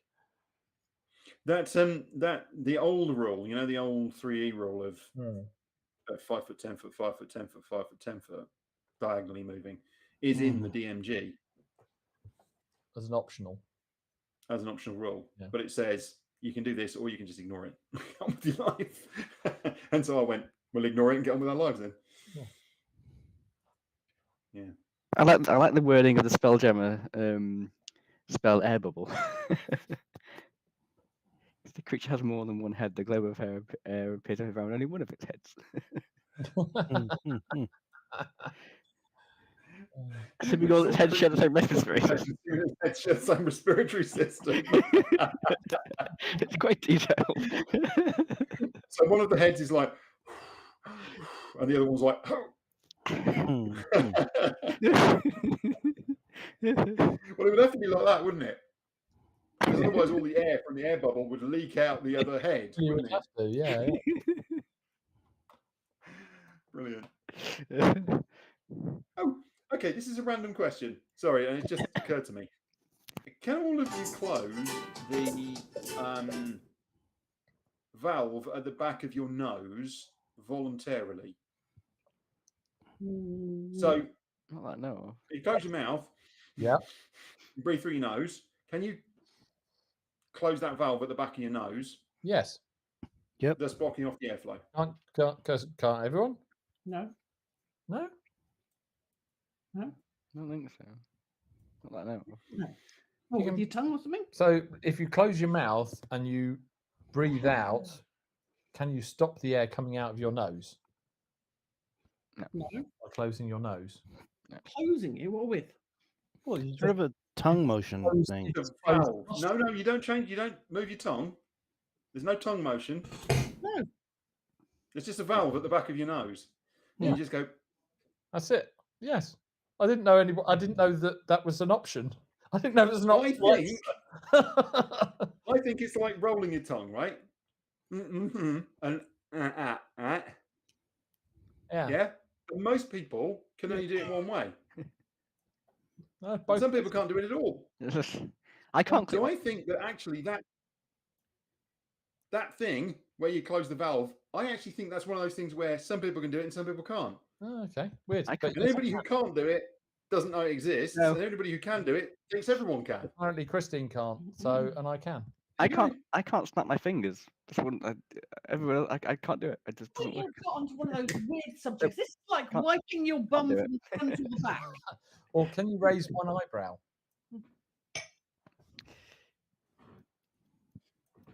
Yes. Raise one eyebrow, but not the other eyebrow. Weirdly. Only if I hold one down. I think it's basically it probably everyone can, but it's the use of the muscles. And if you don't do it, the muscles atrophy. And then you can't do it. Well, all my muscles have atrophied, so there you go. That's why that's happened. I feel that pain.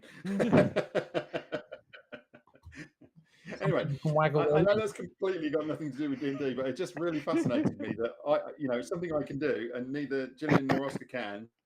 And they're like, "What are you talking about?" And I'm like, "No, but it's this thing." And they're like, "What are you talking about?" Yeah. No, I didn't realise that it wasn't universal. Yep. There we go. There you are. It's fascinating. Anyway, right. But you need that valve to be able to close, so you can, stop the other head from leaking all the air out your air bubble. Absolutely, yes. Oh, I love that. That's a great spell to learn. Nice. That's exactly the spell you'll probably need at some point. No spoilers. Good. Okay. So, Mugsy, Garvus, Illyra, Delira, Reinhorn, yeah?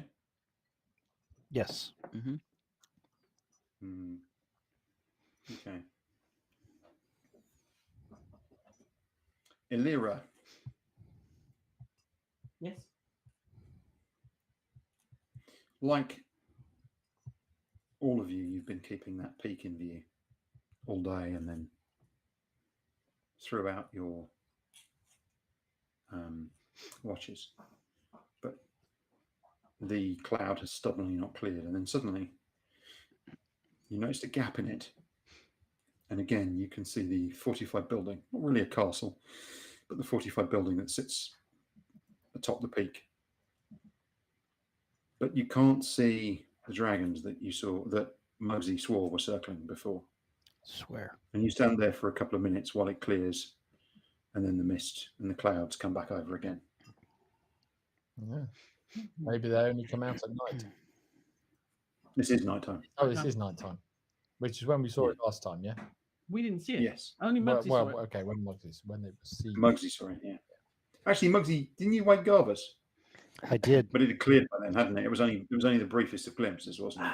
I thought Garvus saw, but I can't remember. Yeah. It just wasn't long enough. By the time you got to him and woke him up, it just wasn't enough. Gotcha.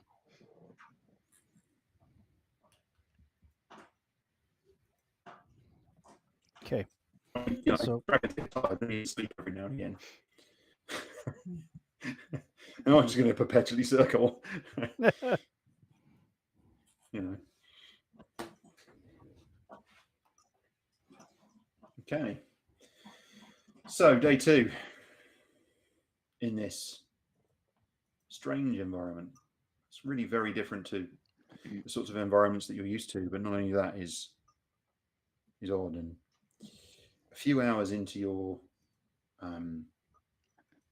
trek on the second day, you reach this point where it's like there's a line. In fact, there literally is a line on the ground. And the side that you're on has got patchy grass, loose stone and shale. And the ground beyond that, there's like a line and then snow. It's only thin and it's crunchy when you step onto it, but it's snow nonetheless. You may even feel like your elevation's gone up that much. And again, the temperature has plummeted even more. It's like the further you get towards the mountain, the more the temperature drops. Time for the extra strips of rabbit fur strapping on the feet. I mean, if you're a proper fantasy woman, I've seen the art, and that basically means that all you've got to do is have the rabbit fur around your boots, around your wrists, and around your brassiere region, and then you'll be completely immune to the cold. Isn't that how it works? Mm-hmm. According to, what was it? I was about to say Frank Frazetta, but that's probably unfair to him. But somebody like that, I'm sure. No. Can't remember what the guy's name is, the artist.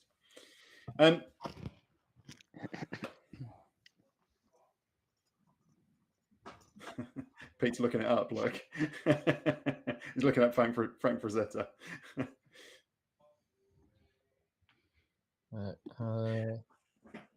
Anyway, yes. So the temperature is markedly dropping off, and now the breeze is violently chilly. You know, it's knocking when you get buffeted by the breeze, it's knocking probably 10 degrees off the temperature. Yeah, exactly. Totally resistant to all snow and ice damage and everything, right?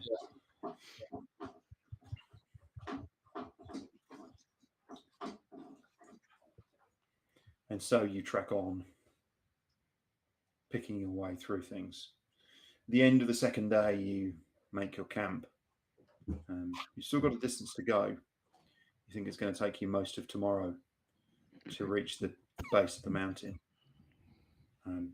you've gained some elevation, you've lost it again, you've gained it, you've lost it. But here it's just cold. So you find a spot to make camp, and you actually do something that is something you only do rarely, which is that you huddle up together. You're fortunate enough to find a decent enough cave, kind of in the late afternoon, and you make a camp early enough. And you're able to warm yourselves, but it is noticeable how that cold is coming in all the time. Temperatures just seems to drop for every mile that you cover. Just drops off that little bit more and that little bit more. Got it. Okay.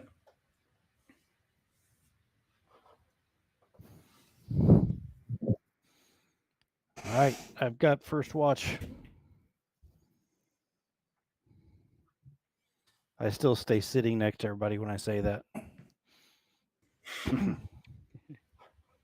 Okay. Basically just means I'm going to stay awake. Yeah, I mean, everyone else, they literally all huddle up together to stay warm. And you're the only one who splits off from the group and just sort of wanders around. And you wander to the cave, and outside you actually hear him as you're all dropping off to sleep. You hear him sort of through the snow and ice at the entrance, and then back again. And Mugsy, you hear everyone else's breathing drop off nicely and go down to regulation. And Okay. everyone is nice and relaxed, and they're all sleeping. And you start hearing a noise. You hear a couple of little crackling sounds from outside the cave. What? So you dart to the entrance, stealth for me. Yep. Okay. I'm stealthing. Dun, dun, dun. Come here. That's okay. Okay. You pad to the entrance and outside, and you just look around, and you think the noise is coming kind of from the right and somewhat above you. The position you're in is you've got this cave, and you've got this cave mouth. It's broad. It's probably about 15 feet wide. Okay. And it arches up to a height of about 10 feet. It's a shallow arch. And inside, it just dips down and then kind of back up. So it's quite sheltered. It's not very deep. It's only about 20 feet deep. All of you can see when you checked it out. It was quite fortunate. You'd seen a number of caves throughout the day. This one is perfectly positioned. And then outside the cave, there's about 30 or 40 feet, and then there's a rise. Okay. A rocky rise that goes up about 20 feet and then over. And the noise is off to your right. And when you sneak to the edge of the cave and standing perfectly positioned in the shadows, you are. Okay. You look to your right, hear this noise. You look up, and crouching down and looking down towards the cave, looking, is another one of these Durgar. You're kidding. And it turns. Don't think it's seen you. It turns, and you can see its mouth moving, but the sounds of the wind are carrying away. If it's making any sound, it's probably talking very loud. All right. I You slip. think just from where you are, you Mhm. think there's another one just behind it, and it's talking to it. All You right. can't see very well. I slip back to Garvis and give him Okay. the old hand over the mouth wake up that he loves so Yeah. much. Yep. His eyes shoot open. I mouth Durgar.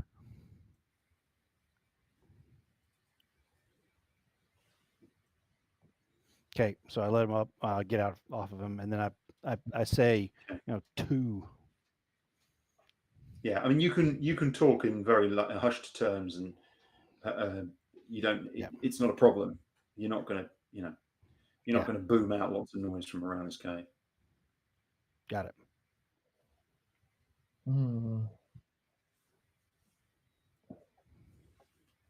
So they're following us. Yeah. Yeah. Jerks. Right, what are you doing, Garvis?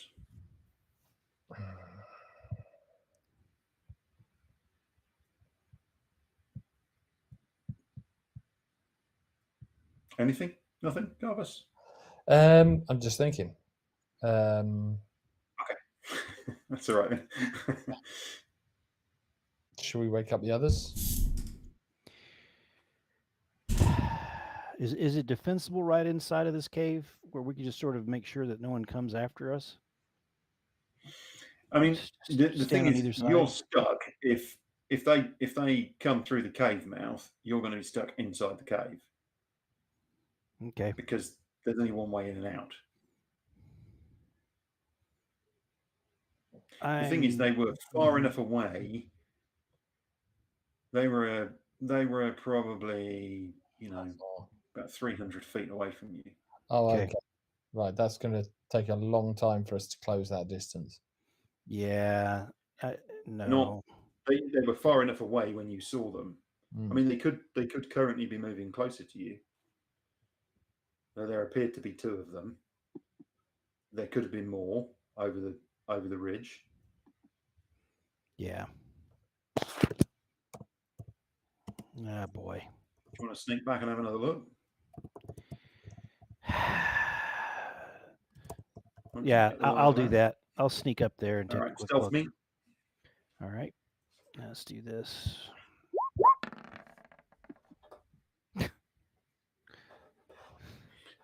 Roll 2 still has 15. Yeah, which is sort of nice. But yeah, I'm always quiet, but I'm really not that quiet this time. Crunching in the snow or You're always whatever. quiet, but not as quiet this time as you would normally be. Yeah. Would be nice if you rolled a 1 though, because you get to re-roll it. Yeah, it would have been nice. That's funny. Just hold on.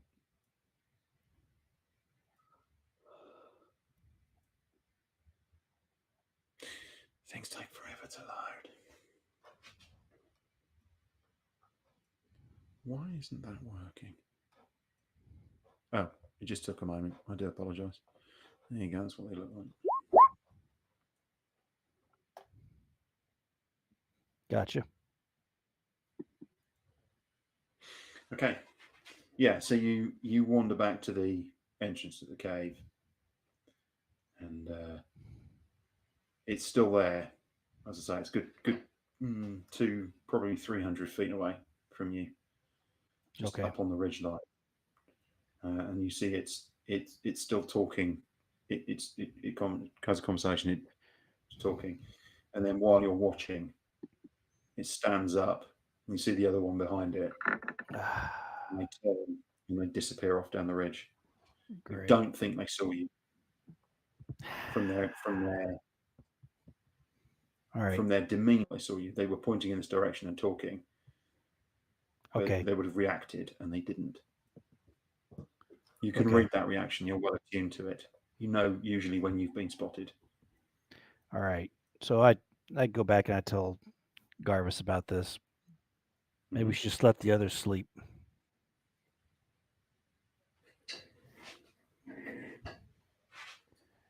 For now, yes. Okay. I'll just continue my watch.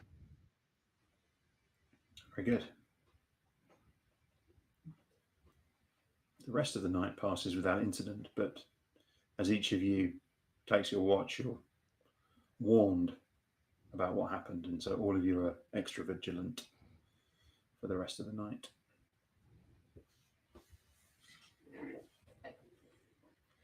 Following morning is cold and crisp, and again you trek through the mountains,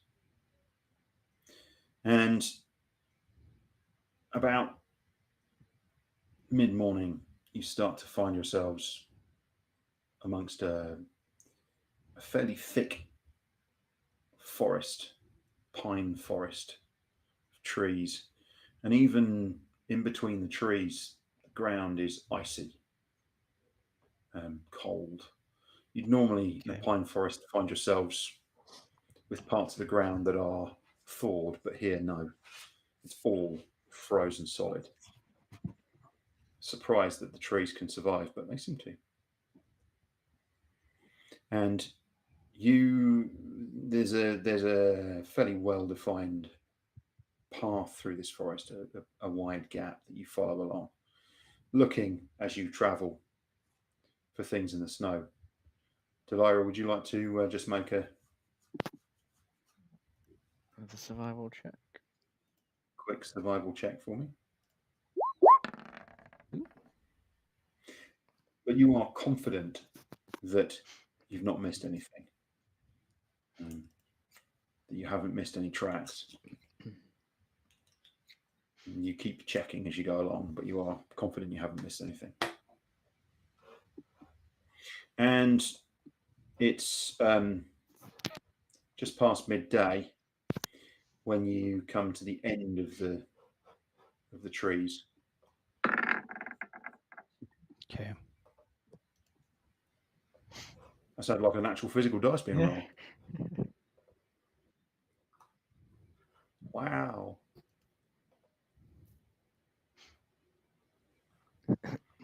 And you find yourself at the bottom of a slope. Boop.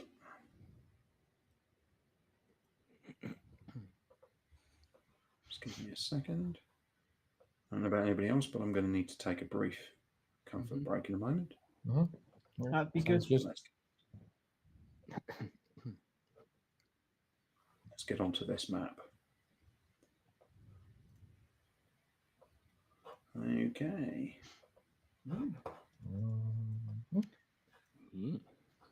So ahead of you is a river, and then there's a slope that goes uphill, and you fancy that you can see in the distance a cave mouth up the hill.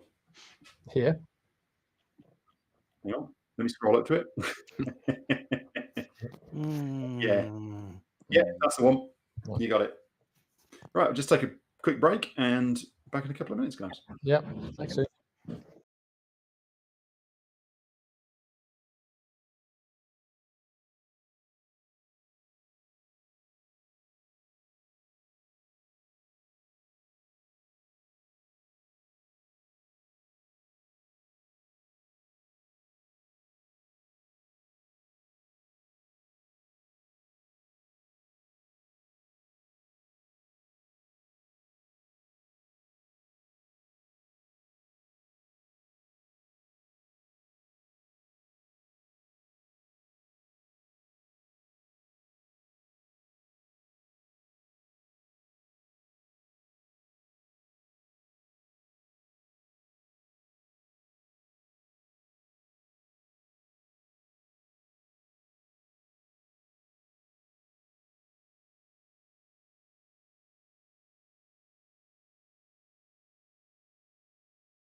Okay, Jabs, thank you very much. So that was just a quick bathroom break. We're just waiting for Anthony to come back, and then we'll finish off the last half hour. We can see a cave off in the distance. Oh my god! Exciting shit. Yeah, all good fun. And I've managed to raid, real life raid, my cupboards, and I've managed to get some snacks. Now these are Nature Valley crunchy Canadian maple syrup. Very nice if you dunk them into coffee. The problem is, because they do leave lots of crumbs. So make sure you pick up all the crumbs.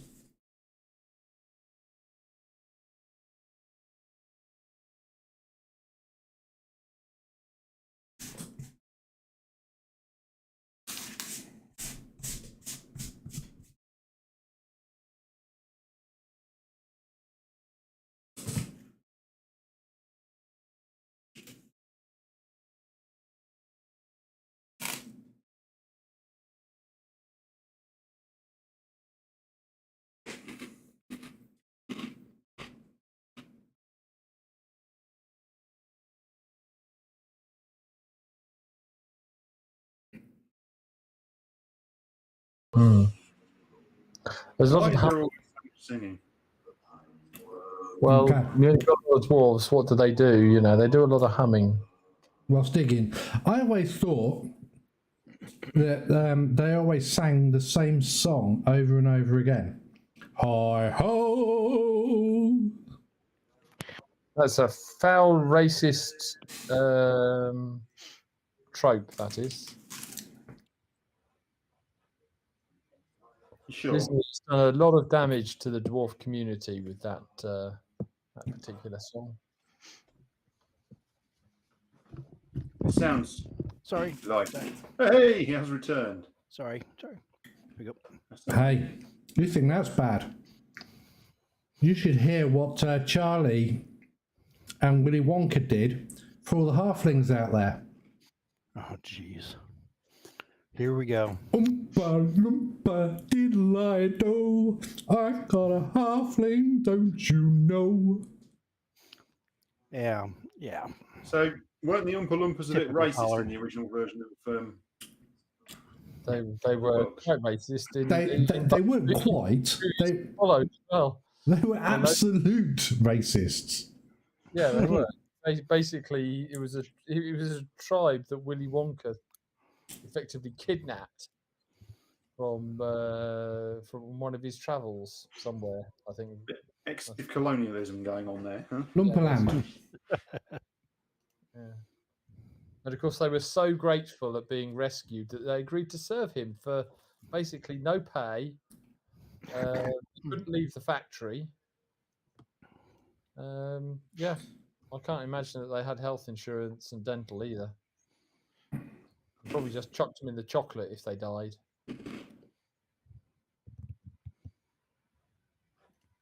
Now you know why Wonka candy over in the States tastes completely different to Wonka candy over in the UK. More Oompa Loompas are sacrificed than the States. More Oompa Loompas. Doesn't it's colonialism, I tell you. We're in a couple more Oompa Loompas. Yeah, they're remaking the movie, right. aren't they? I think this is one of the issues they have to address. Cool. They're actually really boring in the Johnny Depp one. Didn't like the Oompa Loompas in the Johnny Depp one. It was not a good movie. But there you go. No. Anthony is back. I am. Let's do it. Good. Your fans are screaming your name. Whoop, whoop. Into a pillow whilst they try and suffocate themselves. Ah, well. Harsh. The roof is on fire. Okay.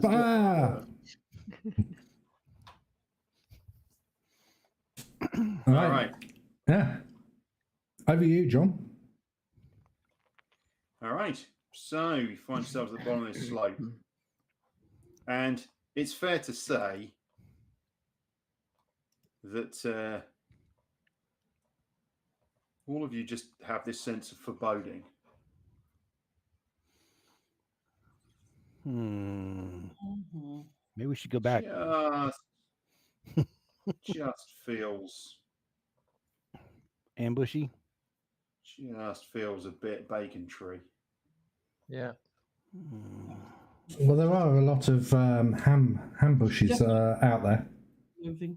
Mm. Not I loathing. told Oscar the ambush joke today. Because there was definitely a little from over there. Okay. Well, we have been followed by. Obviously, we told the rest of the group about the Durgar overnight. Mm.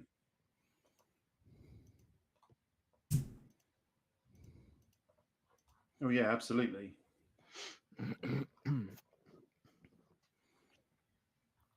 Well, I don't really see much option. We're just going to have to go. So, tactically, are we just going to plow straight forward, knowing that every single one of these bushes probably hides a Duragar? I think we should just fireball all the bushes. Just burn this place to the ground. Yeah. I just like the idea that the bushes are actually just Durgar with like a branch Exactly. We're just walking by. behind them. Yeah.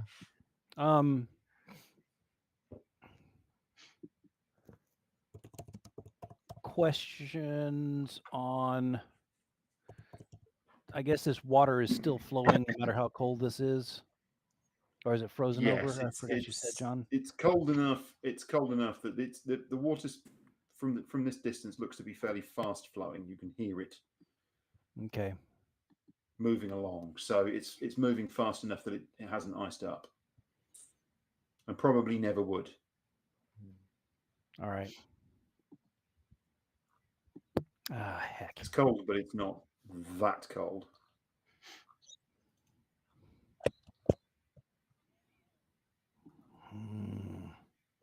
The foliage on the left and the right, are they just sparse bushes, or are they still trees and stuffs?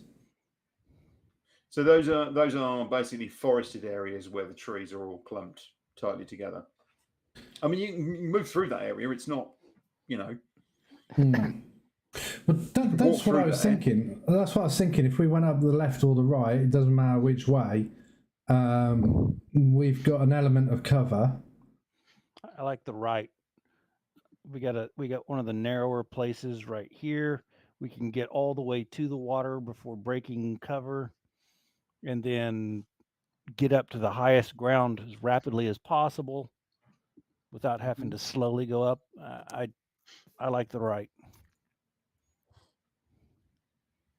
Okay, so there you go. Mugsy's decided. So we all go left. Exactly. I mean, yeah. I mean, wherever you want, folks. It's entirely up to you. All right. Well, yeah, in that case, we could do that, and then maybe.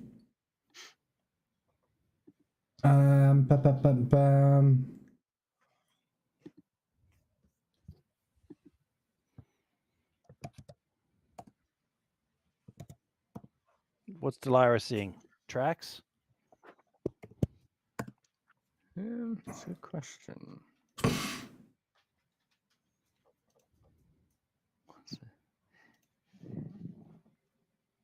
doesn't it come down? Yeah.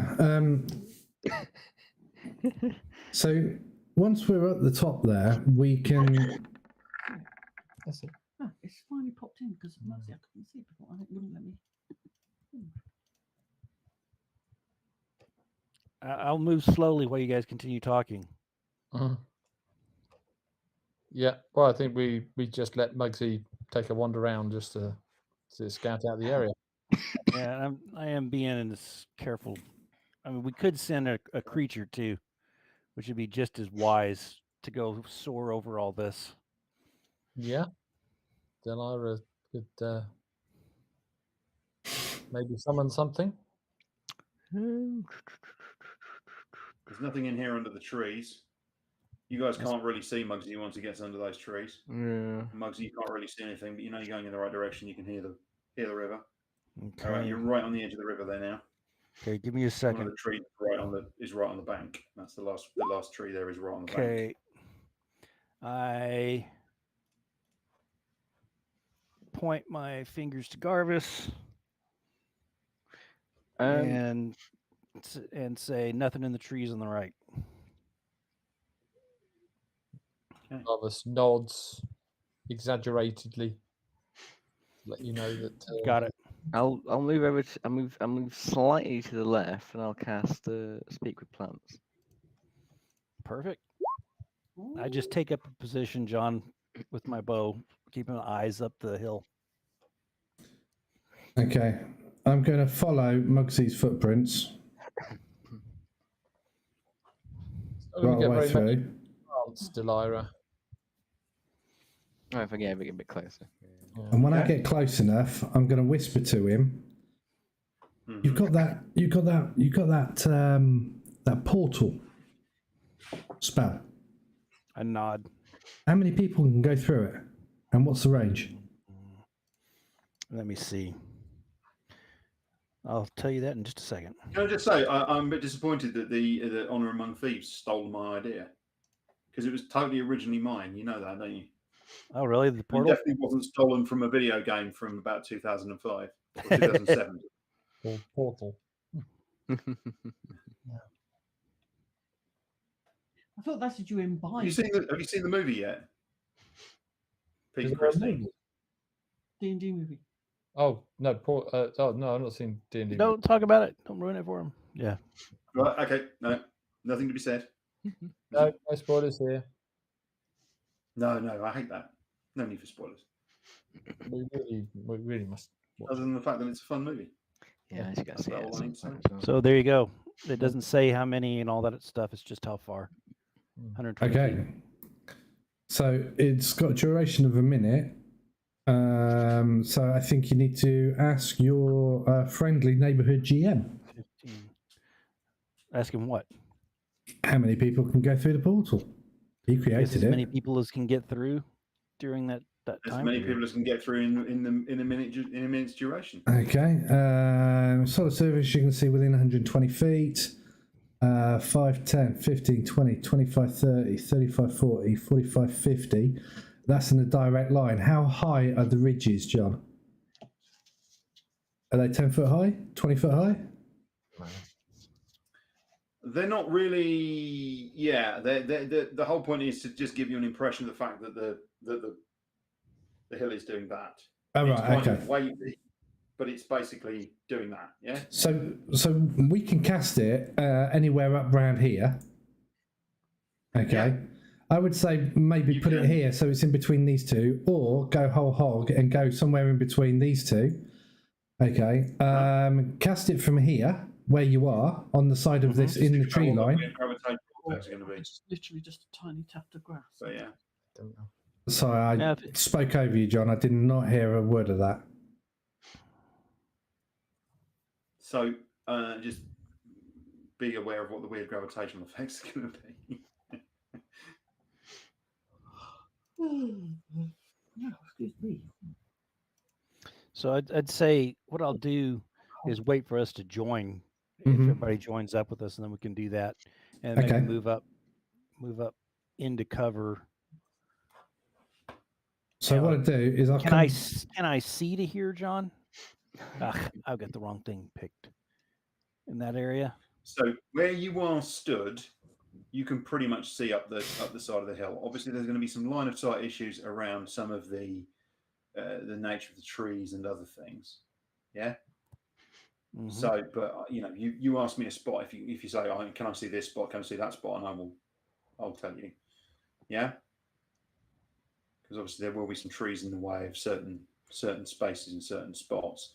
So the spot that you've got there, that's fine. So, you can so see like it. this. But only when you're stood there. Once you get back under the trees, obviously you can't see what's going on. So right about there, I could get to from somewhere right in here. Okay. Good question. Sorry, are these trees or bushes then? These green blobs? Trees. They're trees. They're pine trees. Ah, okay, sorry. Tall conical pine trees. I see. 30 odd feet tall. Most of them. Einhorn's trying to catch our attention. I'll send a message saying we've got an idea Pretty to done. I've moved Garvis. back. I've moved back, and basically, yeah, I've Okay. gone and grabbed their attention. The woods with Reinhorn. Okay. By the way, these would be fairly big bushes, wouldn't they? 15 feet on a side. Did we And ever then- resolve the talk with plants? That's one thing. And we then didn't get. basically, I'll get everybody up behind Mugsy. Mugsy goes in through first, and then whoever. I'll take the last, like my marching order. Are you coming, Delira? Right. Before we do it, let's talk to Delira about the plants. plants, because Yes. we never did deal with that. I turned around, started talking to a bush, and turned around, and everyone's gone. Yeah. Nice conversation with a tree, and then what? Well, to be fair, Mugsy and I have been chatting about the portal thing and try and calculate it on all the rest of it. So two things can happen at once. It's So true. Mugsy and Elira haven't just disappeared when you turn around. But they basically, as soon as you finish your bit, Yeah. that's when I come Oh, out good. and I go, psst, psst, guys, come. I love it. Okay. So, Delira, what are you asking the plants about then? See if anything else has passed this way recently. Has there been activity in the area other than ourselves? You get a laundry list of really exciting woodland creatures that have gone by, including a number of deer and some rabbits and things of that nature, but nothing. The Durgar are not mentioned, or certainly nothing. Nothing that matches the description of a Durgar is mentioned. Have there been any? So you think that the area that you're in probably hasn't been traversed? If they do come this way, it's because they're tracking us. Okay. I'll follow. If anything came this way, and the thing is, you think that given where you're stood down here, this edge here, and where you are, you think these plants would, because of the range, they would have seen anything that passed by this way. A little bit of a So it's possible that they would have passed elsewhere. But you don't know. They might be on the other side of the river, and not come down this far. But certainly they've not been mentioned. No dragons mentioned. So that's good. At this point, no. Certainly no dragons. No. How's the weather been? Has it been consistent? The weather's been clear. No, the weather has been clear and cold. But the plants haven't given any indication of recent changes. Okay, cool. That sounds good then. So it's the last 24 hours, isn't it? Yeah, it's only 24 hours. It's not a lot. Yeah, so there hasn't really been much. I mean, you've been close enough that you think you would have known if there'd been storms, or if there'd been precipitation or whatever, and you don't think there has been. I shall shake a frond and then. It is damp. Bid it well. By the way, that's the other thing. The atmosphere is damp. So although there's basically, you've got plenty of visibility in all directions, but Moisture in the air. But the air isn't dry like you would expect in a brutally cold environment. This is a really weird environment. It feels strange. This push to cold and all the other things just feel odd. They feel out of place. Can I do a nature check and see just to see if it feels unnatural to me? See if it... Yes, you can, 100%. We're getting near White Dragon's lair. I mean, it does, but you can't put your finger on why that might be. Yeah, survival. There's no question. In your gut, you feel it's weird and unnatural. Maybe it's survival. Mugsy, Natural. have you got a thought? Have you, Mugsy? Oh yeah, I do. I'm thinking that we may be in the area of like a great beast. Have you guys never dealt? I mean, you've heard of how dragons, the whole land around them, sort of conforms to their will. Wouldn't it make sense that ice and cold on top of a mountain would? I don't know. Just scares me. Anyway, John, I go ahead since they're all close. I cast the portal. Yeah.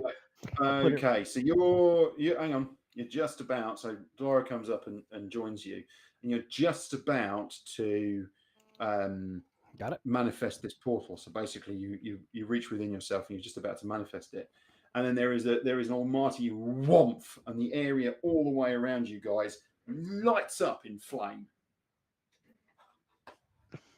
Everybody needs to make a dexterity saving throw. Brilliant. Everybody, huh? Now, just give me a second.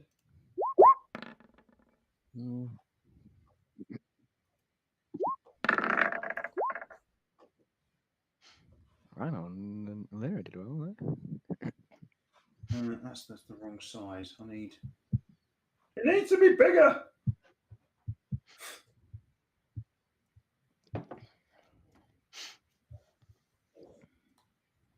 I think that'll do it. That'll do it. Sorry, guys. Do you ever do something and it's just not? It's just painful. It's just bloody painful. Like being in a burning forest. Painful. I asked the wrong shrub. Sorry. I guess so.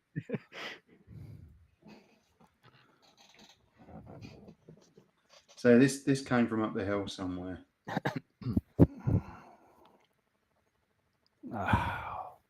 We need to close with this thing fast. Okay, there's this big area that's now on fire around you. I'm trying to get something that gives you the impression of what that area is around you, and it's not working. So there we go. But all around us is bunches of fire. Right, who made it? Reinhorn made it. Mugsy made it, and Illyra made it. Very good.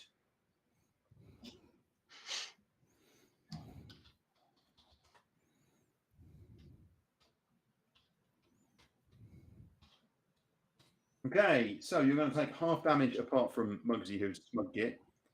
Yeah? Got it.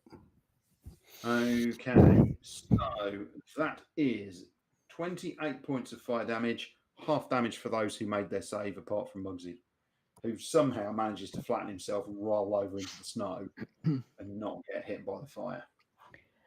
Ow. Yeah. And that is where we're going to leave it. Okay. Could we see where it came from? Yeah, it definitely came. Only really you and Mugsy. You can't see exactly, but it definitely came from up the hill, near the cave entrance. Mm-hmm. You don't think from within the cave, but you think just to one side, probably from behind this tree here somewhere. It was not a fireball, Illyra. So maybe a flame strike or something horrible from. Oh, It was some kind of whatever it was. Yeah. It was not a fireball. Okay. All right. Thank you, John. And we Thanks shall find out again. next week. Absolutely. Scary, scary. Anthony, did you hear from Felix at all? I haven't. All right. And,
So there we have it.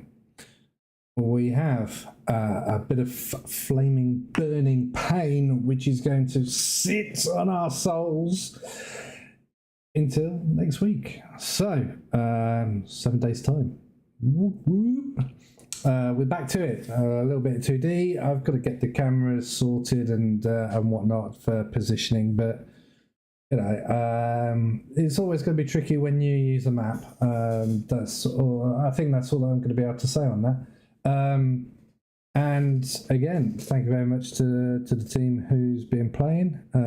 It's been an absolute delight. So yeah, that's it from us. So until next Tuesday. Take care now.